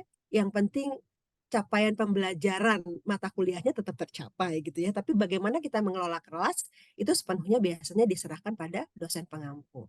Nah, bagaimana menjaga keseimbangan adalah komunikasi mungkin dengan pihak perusahaan atau pihak lembaga tempat kita bekerja supaya lembaga juga tahu apa yang kita rasakan, apa yang kita alami gitu ya dengan kita mengerjakan tugas-tugas kita. Tampaknya komunikasi ini diperlukan supaya perusahaan juga tahu dan bisa menimbang-nimbang mana yang menjadi win-win solution buat karyawan dan buat lembaga. Mungkin itu tambahannya Pak Made, Mas Irfan, dan teman-teman.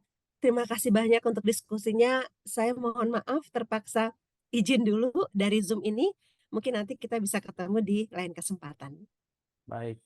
Terima kasih Bu Terima Lita. kasih banyak Bu. Selamat berapat-rapat, lanjutkan Iya. rapatnya setelah Iya. ini. Terima kasih. Iya. Saya terima kasih penjelasannya Bu Dita. Iya, terima kasih. Saya izin pamit. Baik Bu, Selamat makasih. malam. Ya, oke. Malam Ibu. Baik, Makasih, Bu. teman-teman. Jadi tadi dari kesimpulan tadi banyak cara teknik yang bisa dilakukan untuk menyimbangkan tadi. Kalau Mas Irfan tadi disebutkan tuh Mas Andre dengan benchmarking. Kenapa itu? Supaya muncul equity tadi itu kan ya, kesetaraan, keadilan berbagai pihak. Kemudian Bu Lita tadi sebutkan komunikasi. Nah, itu juga menarik yang bisa dilakukan bagaimana menyimbangkan kedua variabel itu. Baik, saya rasa termin pertama sudah dilalui ya. Berikutnya adalah termin kedua.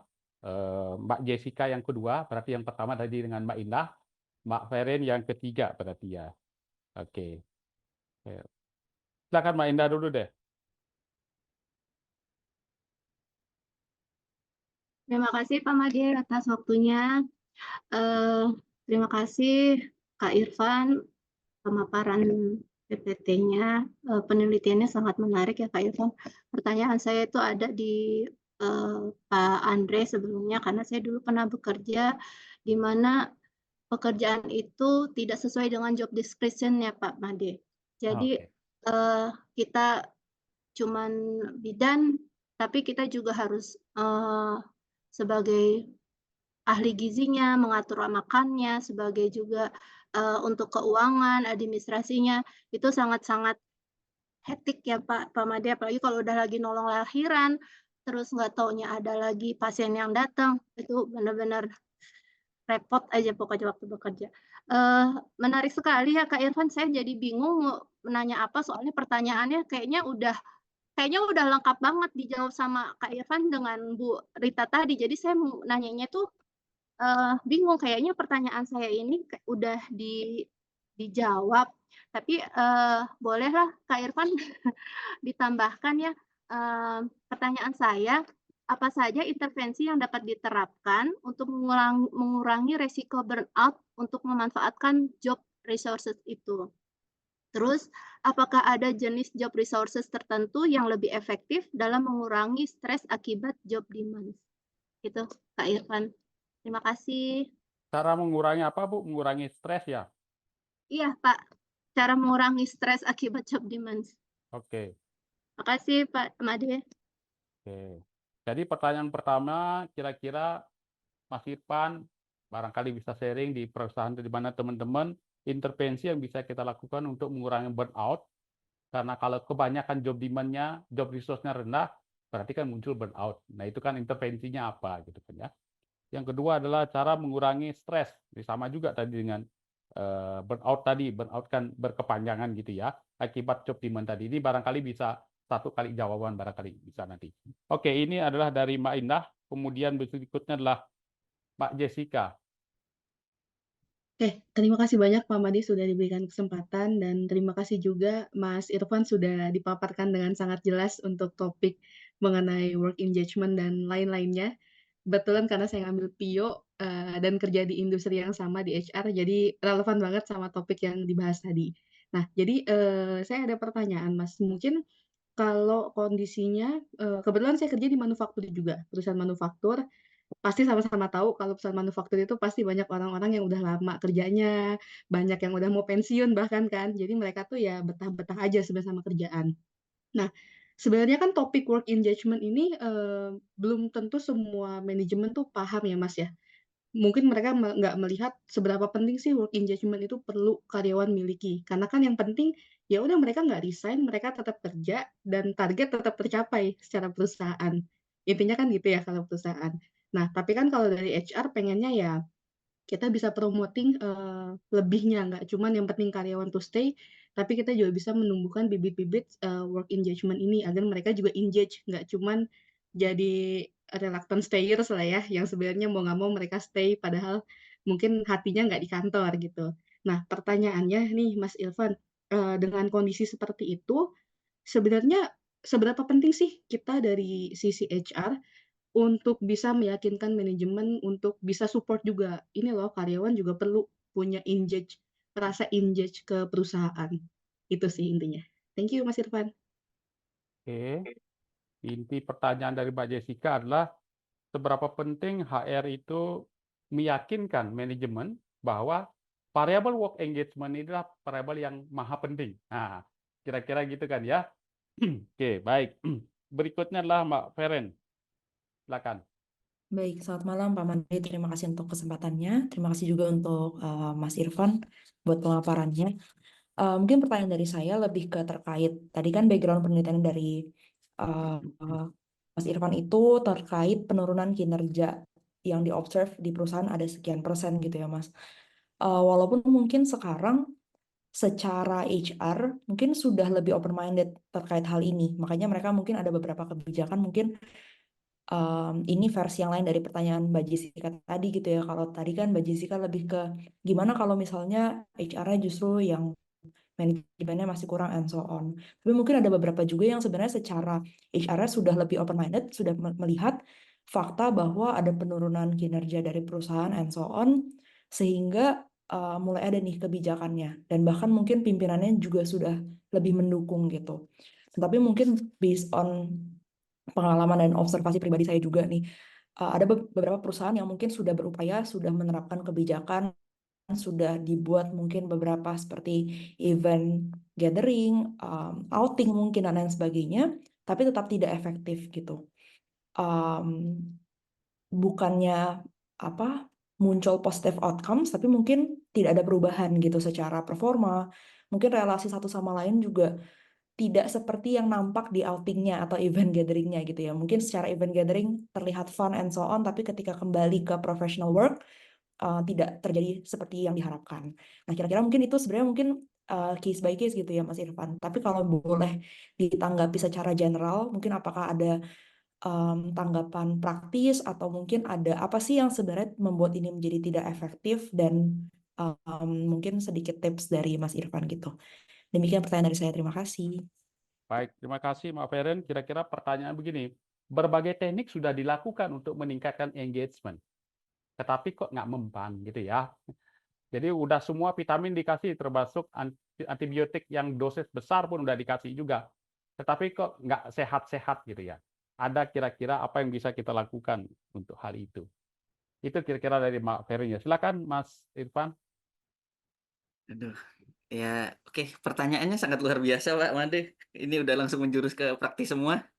Oke, saya sih sebenarnya kalau ada Bu Lita jadi kayak melengkapi dari sisi akademis dan praktisnya. Jadi mohon maaf kalau misalnya secara sisi akademisnya saya akan lebih banyak bahasnya secara apa ya?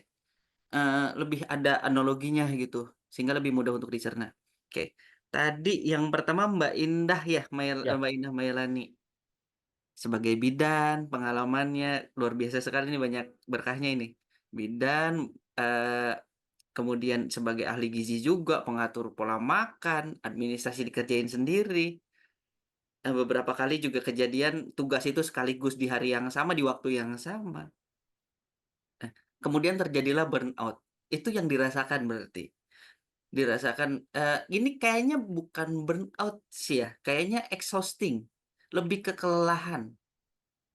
Kalau saya lihatnya seperti itu, karena memang, ya saya nanti mungkin perlu lebih detail, kalau misalnya burnout kan memang tidak bekerja, apakah sekarang sudah tidak bekerja jadi bidan? Sekarang sudah resign, Oh. Pak Oh, Irfan. sudah Sudah di rumah resign. Karena saja. burnout itu Mas Irfan, akhirnya Pak Indah Oh. jadi resign itu. Ini di lembaga Iya, bukan betul, sendiri ya? Pak. Iya. Oh, Iya, oke Pak. oke. Oke, kalau burnout is oke. Jadi, untuk mengurangi ya, Mbak, karena, ini memang perlu diidentifikasi, apakah burnout ini karena kekurangan tenaga kerja, gitu? Apakah terlalu sering kejadian ini sehingga merasa burnout, tidak ada bantuan dari orang lain, gitu? Ataukah memang ada kendala lain di luar dari ini yang kita tidak tahu? Dari environment-nya sudah tidak menyenangkan kah? Gitu. Atau sebenarnya seneng nggak sih jadi bidan? Kadang kita tanya dulu ke diri sendiri, seneng nggak? Menyenangkan nggak? Semangat nggak kalau jadi bidan? Gitu. Karena kan dasarnya dari work engagement adalah kita punya personal research juga. Kita apa yang kita senangi? Passion kita di sebelah mana? Gitu. Nah, gimana caranya atau apa intervensi yang dapat dilakukan untuk mengurangi burnout? Yang pertama cari dulu kita masalahnya sebenarnya apa? Apakah kebanyakan pekerjaan? Kalau tadi bilang kebanyakan pekerjaan, apakah betul setiap hari dilakukan seperti itu? Gitu. Segitu banyaknya kah? Atau karena sebulan sekali, yang sekalinya itu yang dirasa kebanyakan? Gitu. Karena kan kalau dinas itu satu bidan dan satu asisten, Pak Iya. Irfan. Oke. Di dalam waktu dari jam 2 siang sampai jam 10 malam.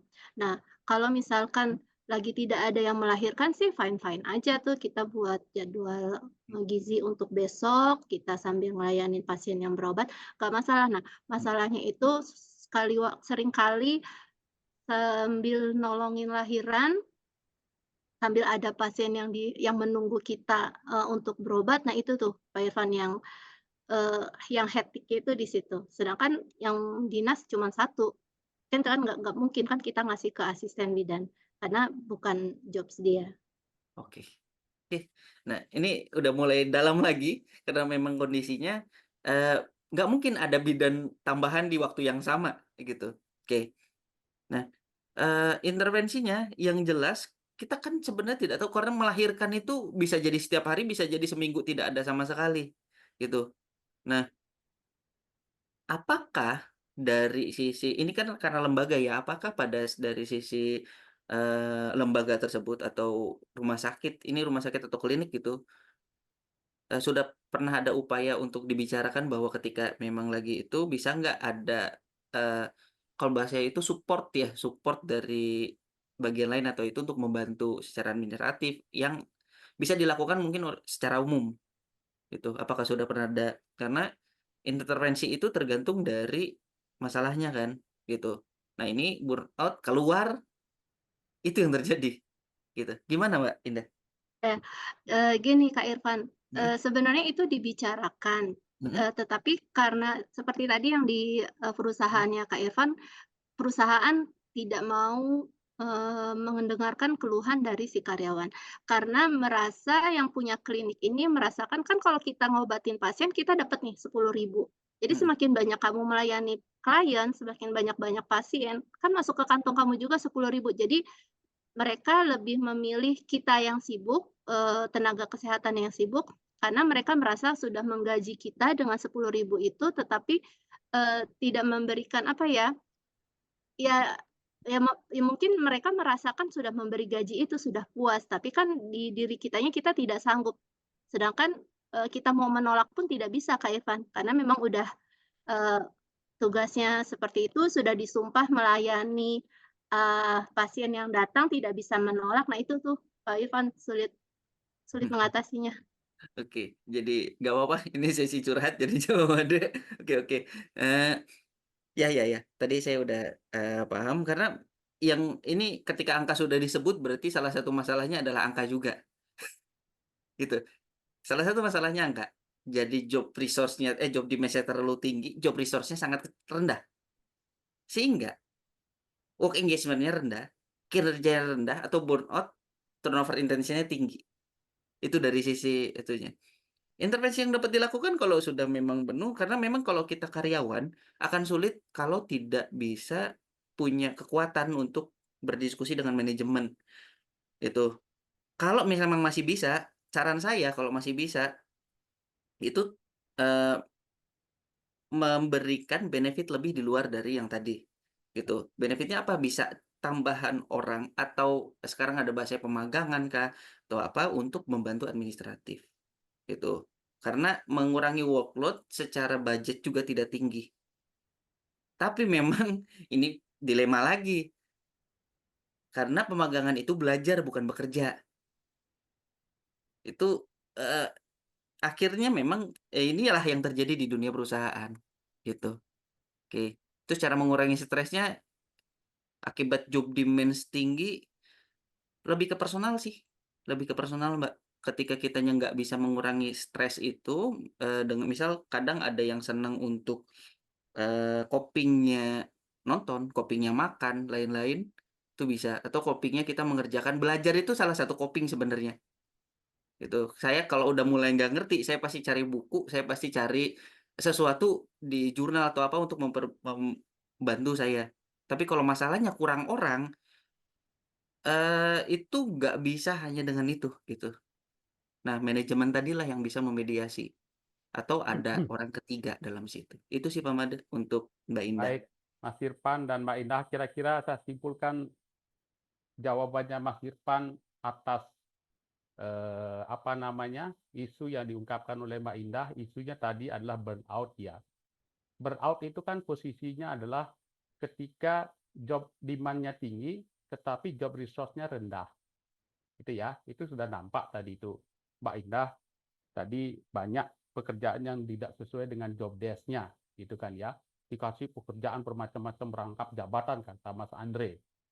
Tetapi sebetulnya intervensinya tadi Mas Irfan udah sebutkan, gampang sebetulnya. Kurangi job demand-nya. Itu intervensi paling bagus. Dengan cara apa? Bicara dengan manajemen. Terkait apa? Terkait redesign job. Pekerjaannya diredesign, desain ulang pekerjaannya. Atau bisa juga tadi, job resource-nya ditingkatkan. Gitu ya Mas Irfan ya. Supaya dia ada di kuadran, job demand-nya tinggi, job resource-nya tinggi, sehingga work engagement orang itu. Tapi kalau terlalu tinggi juga job resource-nya, nggak dikasih kerjaan, bukannya apa namanya work engagement, jadi burden. Jadi di posisi burden. Kalau kita Mas Irfan tadi bicara mengenai interaksi antara job demand, job resource model yang dari Baker itu ya, itu burden. Sehingga memang sarannya Mas Andre tadi itu seimbangkan antara job demand dan job resource, sehingga orang itu menjadi work engaged kan gitu kan ya. Nah, itu kira-kira yang tadi sudah diungkapkan tadi, diskusi dengan manajemen. Ya apa dilakukan? Ya salah satu barangkali ya job redesign, desain pekerjaannya dilihat kembali supaya tidak rangkap, supaya tidak satu orang itu walaupun dibayar tetapi 10.000 nggak sesuai, resource-nya nggak signifikan naiknya, hanya 10.000 gitu loh. Kalau 10 juta mungkin resource-nya meningkat tinggi gitu ya, Mbak Ida ya, sehingga sesuai dengan Iya, job semangat kira-kira itu, Pak. di work engagement jadinya. Gitu ya Mas Irfan ya, tadi Mas Irfan sudah sampaikan seperti itu. Makasih Pak Baik, Made. yang kedua ini dari Mbak Jessica. Nah, Mbak Jessica ini menarik pertanyaannya karena menyinggung mengenai passive disengage tadi, Mbak Jessica. Ya, itu barangkali yang bisa Mas Irfan silakan ditanggapi Mas Irfan. Oke, ini kerja di manufaktur. Mungkin kita dulu pada saat saya masuk ini yang saya rasakan. Dulu di keramik, banyak oldies yang mau pensiun, akhirnya tidak dipensiun-pensiunkan. Nah, belum tentu manajemen paham tentang engagement. Kayak saya tidak pernah masuk dengan posisi engagement di perusahaan karena mereka dengan bahasa engagement nggak ngerti. Gitu. Saya lebih banyak ikatan, hubungan antara karyawan gitu. Karena kalau bahasa engagement, kalau secara akademis saya ngerti. Tapi kalau untuk mereka, apalagi oldies-oldies ini, wah itu berat. Tuh. Nah, yang penting mereka perform, HR pengennya menumbuhkan work engagement. Nah, ini bagaimana kita mengidentifikasinya sih di awal gitu. Saya akan jawab dulu seberapa penting HR bisa meyakinkan manajemen bisa support. Saya masuk, saya tidak dipercaya sebagai orang HR di keramik. Tapi karena saya punya kemampuan, saya rasa bisa. Selalu ada politik di sana. Di perusahaan selalu ada politik. Mau nggak mau, setiap orang masuk ke dalam politik itu. Bagaimana meyakinkan manajemen bisa support untuk engagement? Kita perlu data. HR itu penting untuk data dan penting untuk membuktikan data itu adalah benar. Gitu. Identifikasi apa masalahnya.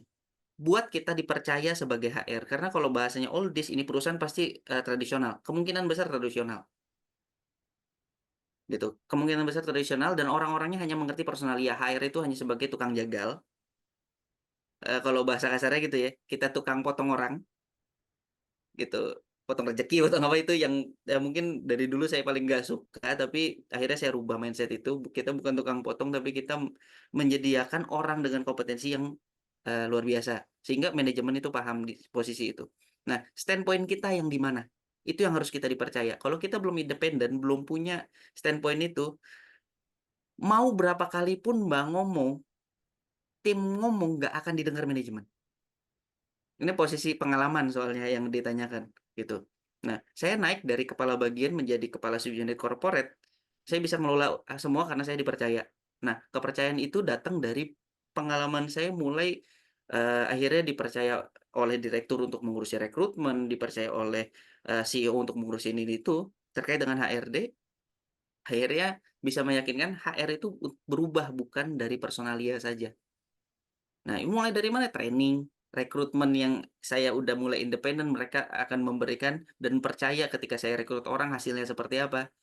Dan itu dibuktikan dengan ketika mereka memastikan bahwa rekomendasi mereka masuk, tapi saya bilang enggak dan bermasalah, itu orang keluar nggak lama. Jadi kita dulu nih, HR bisa nggak independen di sana? Baru manajemen pasti akan support.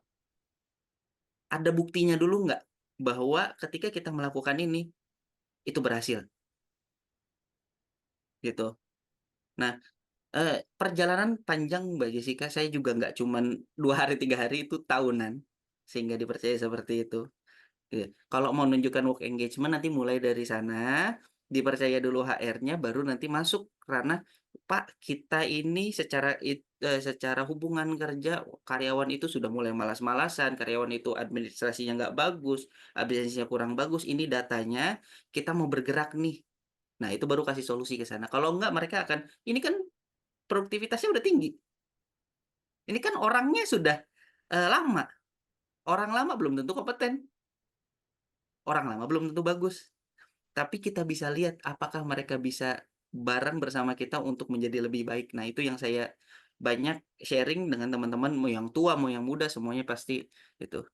Itu sih Mbak Jessica secara praktis ya yang saya bahas gitu.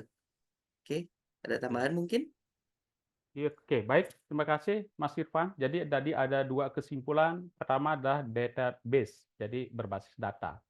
Ya, ini barangkali bisa diperoleh dengan survei engagement survei ya, Mas Irfan ya. Nah, itu dari si data tadi supaya diungkapkan faktanya, buktinya, data empirisnya lah kira-kira gitu.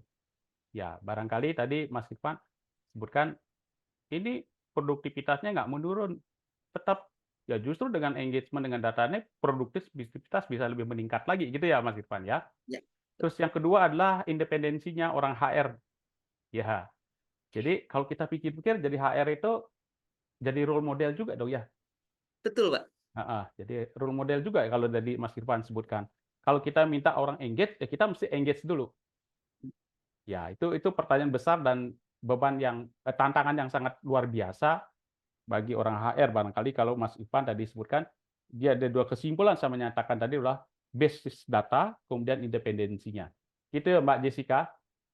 Ya, bisa juga dikulik-kulik Mbak Jessica ini tadi akan ada istilah yang tadi Mas Irfan sebutkan ada kata-kata engagement sekarang. Wah, itu menarik gitu kan ya. Oke. Baik, itu Mbak Jessica sudah, kemudian Mbak Feren. Ya. Silakan Mas Irfan, Mbak Feren. Nah, ini praktis lagi nih, Pak. Karena memang Teknik dari untuk meningkatkan work engagement sudah dilakukan. Nah, bagaimana cara teknik apa yang bisa kita lakukan teknik yang lain gitu ya? Oke, baik. Ini menarik juga nih, Mbak.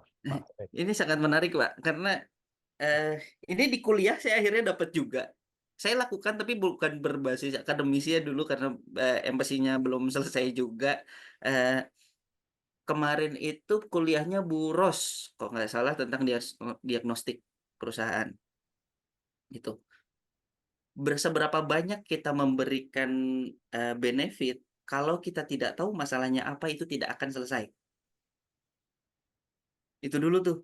Nah, berawal dari masalah atau berawal dari tujuan. Yang mana dulu yang mau kita capai. Nah, normatifnya, kalau Mbak misal ngasih, biasa ada tur tahunan, kalau nggak ada itu hilang pasti masalah. Tapi kalau ada itu dilaksanakan terus, itu juga nggak meningkatkan apa-apa. Nah, berarti itu akan menjadi masalah kalau hilang. Gitu kan. Nah, perubahan performa tidak nampak. Kenapa tidak nampak? Apa masalahnya? Bisa jadi bukan masalah dari bukan masalah dia pengen untuk tur, bukan. Tapi kebutuhan dia adalah mungkin secara dapur itu belum ngebul kalau bahasa itunya. Dapurnya belum ngebul, belum sesuai dengan kebutuhan dia. Tuh, bisa jadi. Atau mungkin ada masalah environment. Atasannya tidak memberikan otonomi. Jadi, anak-anak ini ketika kerja hanya, yes, Pak, oke, Pak, jalankan. Salah dimarahin, selesai sudah. Performa naik? Enggak. Atau load-nya terlalu tinggi. Atau tekanan kerjanya terlalu tinggi. Itu yang kita perlu lihat dulu. apakah gathering bisa memunculkan performa yang tinggi? Nah, kalau kita di luar, itu udah bukan karyawan biasanya, itu keluarga. Tapi kalau udah masuk ke ranah kerja, ketika melihat orang udah kita tidak sukai, kerjaan kita juga belum tentu beres, gitu. Nah, event ini harus ada tujuan dan harus dihitung terakhirnya bagaimana. Ketika kita mau buat, oke Pak, ini engagement-nya kurang. Kenapa engagement kurang? Gitu. Nah, itu diteliti dulu tuh. Makanya data empirisnya harus detail. Karena kita orang hire pasti seneng. Oh Pak, kita ngadain gathering aja. Oh Pak, kita ngadain ini aja. Itu senengnya orang HR. Tapi kalau saya lihat dari posisi owner, ngeluarin uang itu harus ada timbal balik dong. Nah, itu yang membuat kadang kita harus hati-hati ketika memberikan intervensi. Makanya tidak semua intervensi harus mengeluarkan uang. Saya pernah satu kali untuk meningkatkan performa ini, apa yang saya lakukan? Saya karena melihat, oh mereka sedang kurang nih. Saya buat forum saja. Oke, ada masalah apa nih? Cerita. Berikan harapan kecil, itu sudah sangat luar biasa loh dampaknya. Tapi bukan berarti kita tidak menyelesaikan harapan itu ya. Ada yang diselesaikan. Gini contohnya. Satu kepala bagian itu ada sekitar 3 pabrik, 300 orang. 150 orang dari dua site. Saya buat forum. Saya tanya, apa masalah kalian? Kalian mau buat resolusi apa? Kenapa kondisi saat ini? Oh, mereka hanya perlu didengarkan. Didengarkan saja dulu. Didengarkan. Oh Pak, masalahnya gini, sistemnya ternyata kurang bagus ini itu. Oke, yang bisa kita bantu di luar dari pemberian benefit apa dulu nih yang sederhana. Benefit sambil jalan minta ke manajemen, karena harapan itu harus terus dipupuk di atas. Nah, performa itu kan berdasarkan harapan. Wah, saya akan dapat ini nih kalau saya memberikan itu. Apakah uang? Belum tentu. Naik jabatan bisa, kan promosi nggak hanya uang, itu nggak hanya itu, dalam bentuk misal dapat asuransi, dapat ini, dapat itu bisa. Kadang dikasih coklat satu pun bisa ningkat itu performanya. Gitu. Itu sih lebih bagaimana kita identifikasi diagnosis itu penting. Oke. Gitu Pak Made. Baik, Terima terima kasih. kasih Mas Irfan, luar biasa. Ada 2 poin yang saya lihat. Pertama adalah pada saat mendiagnosis. Jadi dokter tidak akan bisa memberikan obat apapun dan ketepatan obat apapun ketika diagnosisnya tidak tepat. Jadi ada problem identification yang tadi Mas Irfan sebutkan. Tentukan dulu benar nggak ini jadi problem atau apa, gitu ya. Itu yang tadi saya lihat Mas Irfan. Yang kedua, Mas Irfan tadi sudah masuk ke dalam pentingnya human capital. Jadi lakukan pengukuran. Setiap intervensi yang dilakukan itu lakukan pengukuran sejauh mana efektivitas dari intervensi, dalam artian sejauh mana efektivitas dari pemberian obat tadi itu untuk menanggulangi problem identification pada saat diagnosis tadi. Itu kira-kira yang Mas Irfan tadi sebutkan dengan 2 istilah saya sebutkan adalah problem identification atau diagnosis dan pengukuran measurement-nya, Pak Beren. Ya, oke, baik. Terima kasih teman-teman. Term kedua sudah selesai. Masih ada pertanyaan nggak teman-teman? Silakan kalau masih ada pertanyaan. Kalau nggak ada pertanyaan, saya sedikit agak tergelitik tadi dengan Mas Irfan mengenai hasil kajiannya. Barangkali bisa dijelaskan sedikit nih Mas Irfan. Kalau modelnya tadi job demand resource ini kan bahwa job demand mampu memoderasi ya Mas ya, antara job resource dengan work engagement. Tapi hasil penelitiannya Mas Irfan dan Bu Lita ini nggak mampu sebagai variabel moderator nih. Boleh dijelaskan kira-kira kenapa ya Mas? Oke, kalau dari hasil observasi ya Pak. Ya. Kalau secara apa? Korelasi kan memang ada korelasi, tapi kalau secara moderasi tidak. Kenapa? Karena posisinya memang secara pekerjaan di perusahaan itu tidak terlalu apa ya? Tidak terlalu tinggi secara demand, enggak. Otonominya saja. Jadi sebenarnya mereka hanya membutuhkan sumber daya sehingga itu meningkat gitu. Nah, ada kerumitan-kerumitan kan tadi tinggi ya Pak secara itu. Akhirnya memang tidak muncul karena itu bukan menjadi masalah bagi mereka sehingga tidak kalaupun itu ditingkatkan lagi itu harusnya nggak ada masalah karena mereka mungkin secara value-nya sudah masuk gitu. Oh, karena data deskriptifnya job demand nggak tinggi gitu, biasa-biasa saja gitu ya Mas ya. Iya, secara job demands-nya memang tidak tinggi. Mereka merasa di sedang, di tarafnya, ya udah ini memang pekerjaan saya dan itu yang saya lihat secara observasi mereka melakukan itu. Ya udah Hmm. mereka kerjakan tag, ulang, jempol, fingerprint atau scan itu saja. Dan mereka merasa ya udah pekerjaan itu emang tidak berat sih Pak, benar secara pekerjaan kalau saya observasi. Baik, terima kasih Mas Irfan. Ya, jadi kita Sama-sama. bisa memahami bahwa kenapa kok job demand-nya nggak bisa memperkuat atau memperlemah hubungan itu ya, karena tadi job demand-nya biasa-biasa saja gitu kan ya, jadi nggak bisa ngaruh gitu ya. Oke, baik teman-teman, apakah masih ada pertanyaan terkait dengan hasil kajian Mas Irfan? Ini ada beberapa insight yang bisa kita temukan barangkali di sini ya. Jadi kalau yang pertama jelas tadi diungkapkan oleh Ibu Lita ya, dan hasil diskusi kita, saya memandang bahwa ada 3 poin yang bisa diambil satu kesimpulan di dalam diskusi kita. Yang pertama adalah memang work engagement itu adalah variabel yang kuat di dalam memprediksi performance. Ya, kalau tadi disebutkan Mas Irfan adalah positive outcomes yang barangkali teman-teman bisa ganti dengan macam-macam variabel. Nah, itu menjadi peluang untuk melakukan penelitian-penelitian selanjutnya. Tadi Bu Lita sebutkan bahwa apakah itu well-being atau komitmen atau barangkali job satisfaction misalnya dikaitkan dengan work engagement. Nah, itu barangkali positive outcome-nya itu bisa kita rubah dengan berbagai variabel atau Anda bisa input beberapa variabel di sana sesuai dengan fenomena yang terjadi di industri gitu ya. Yang kedua, kalau saya lihat ya ini jelas kesimpulannya Mas Irfan adalah bahwa memang job demand itu nggak bisa memoderasi. Khusus untuk di penelitian ini, hubungan antara job resources dengan work engagement. Kenapanya itu? Ya, tadi sudah dijelaskan sama Mas Irfan. Tapi walaupun job demand-nya nggak bisa memoderasi, tetapi tetap job engagement-nya mampu sebagai mediasi.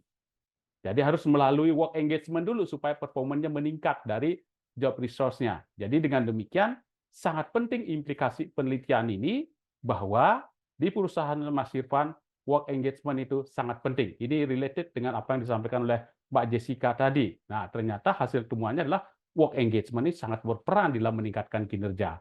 Sehingga dengan demikian, work engagement itu dari hasil diskusi kita ini, wah maha penting. Kira-kira begitu kan ya. Baik, teman-teman sekalian, waktu kita juga sudah menunjukkan mirip-mirip akan berakhir gitu, walaupun belum berakhir, tetapi mirip-mirip akan berakhir. Dan di sini kalau tidak ada pertanyaan lagi, saya sudahi. Kecuali masih ada pertanyaan, masih penasaran misalnya, wah nggak bisa tidur Pak, karena nggak ditanya tadi karena itu terkait dengan penelitian saya.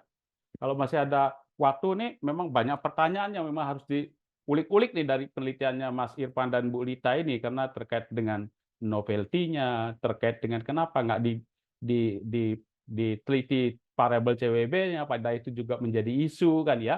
Itu banyak sebetulnya yang bisa kita, barangkali Mas Irfan pasti sudah punya reason tersendiri, misalnya sampelnya, kenapa kok karyawan yang bekerja 1 tahun bahkan 6 bulan barangkali sudah bisa menunjukkan engagement nggak? Atau itu terkait dengan penerimaan, oh 6 bulan belum Pak, karena kontraknya aja setahun di sana. Nah misalnya gitu ya. Nah itu banyak yang perlu kita diskusikan barangkali untuk periode-periode selanjutnya. Tapi karena waktu kita sudah selesai, sudah habis, ya sudahlah kita cukupi sampai di sini dulu ya teman-teman. Baik, acara kita terakhir, Sis Hartina, boleh kita berikan sertifikat kepada narasumber kita. Sertifikat yang pertama ini diberikan kepada Muhammad Irfan, Magister Psikologi sebagai narasumber, kegiatan pengabdian kepada masyarakat dalam forum diskusi ilmiah dengan tema Job Demand Resource Model, Pengaruh Sumber Daya, Keasikan Kerja, dan tuntutan terhadap kinerja karyawan. Jakarta, 4 September 2024, Tommy Yes Yasa. Mohon diterima secara virtual, Mas Irfan. Ya, terima kasih Pak Made. Baik, terima kasih Sis Sartina.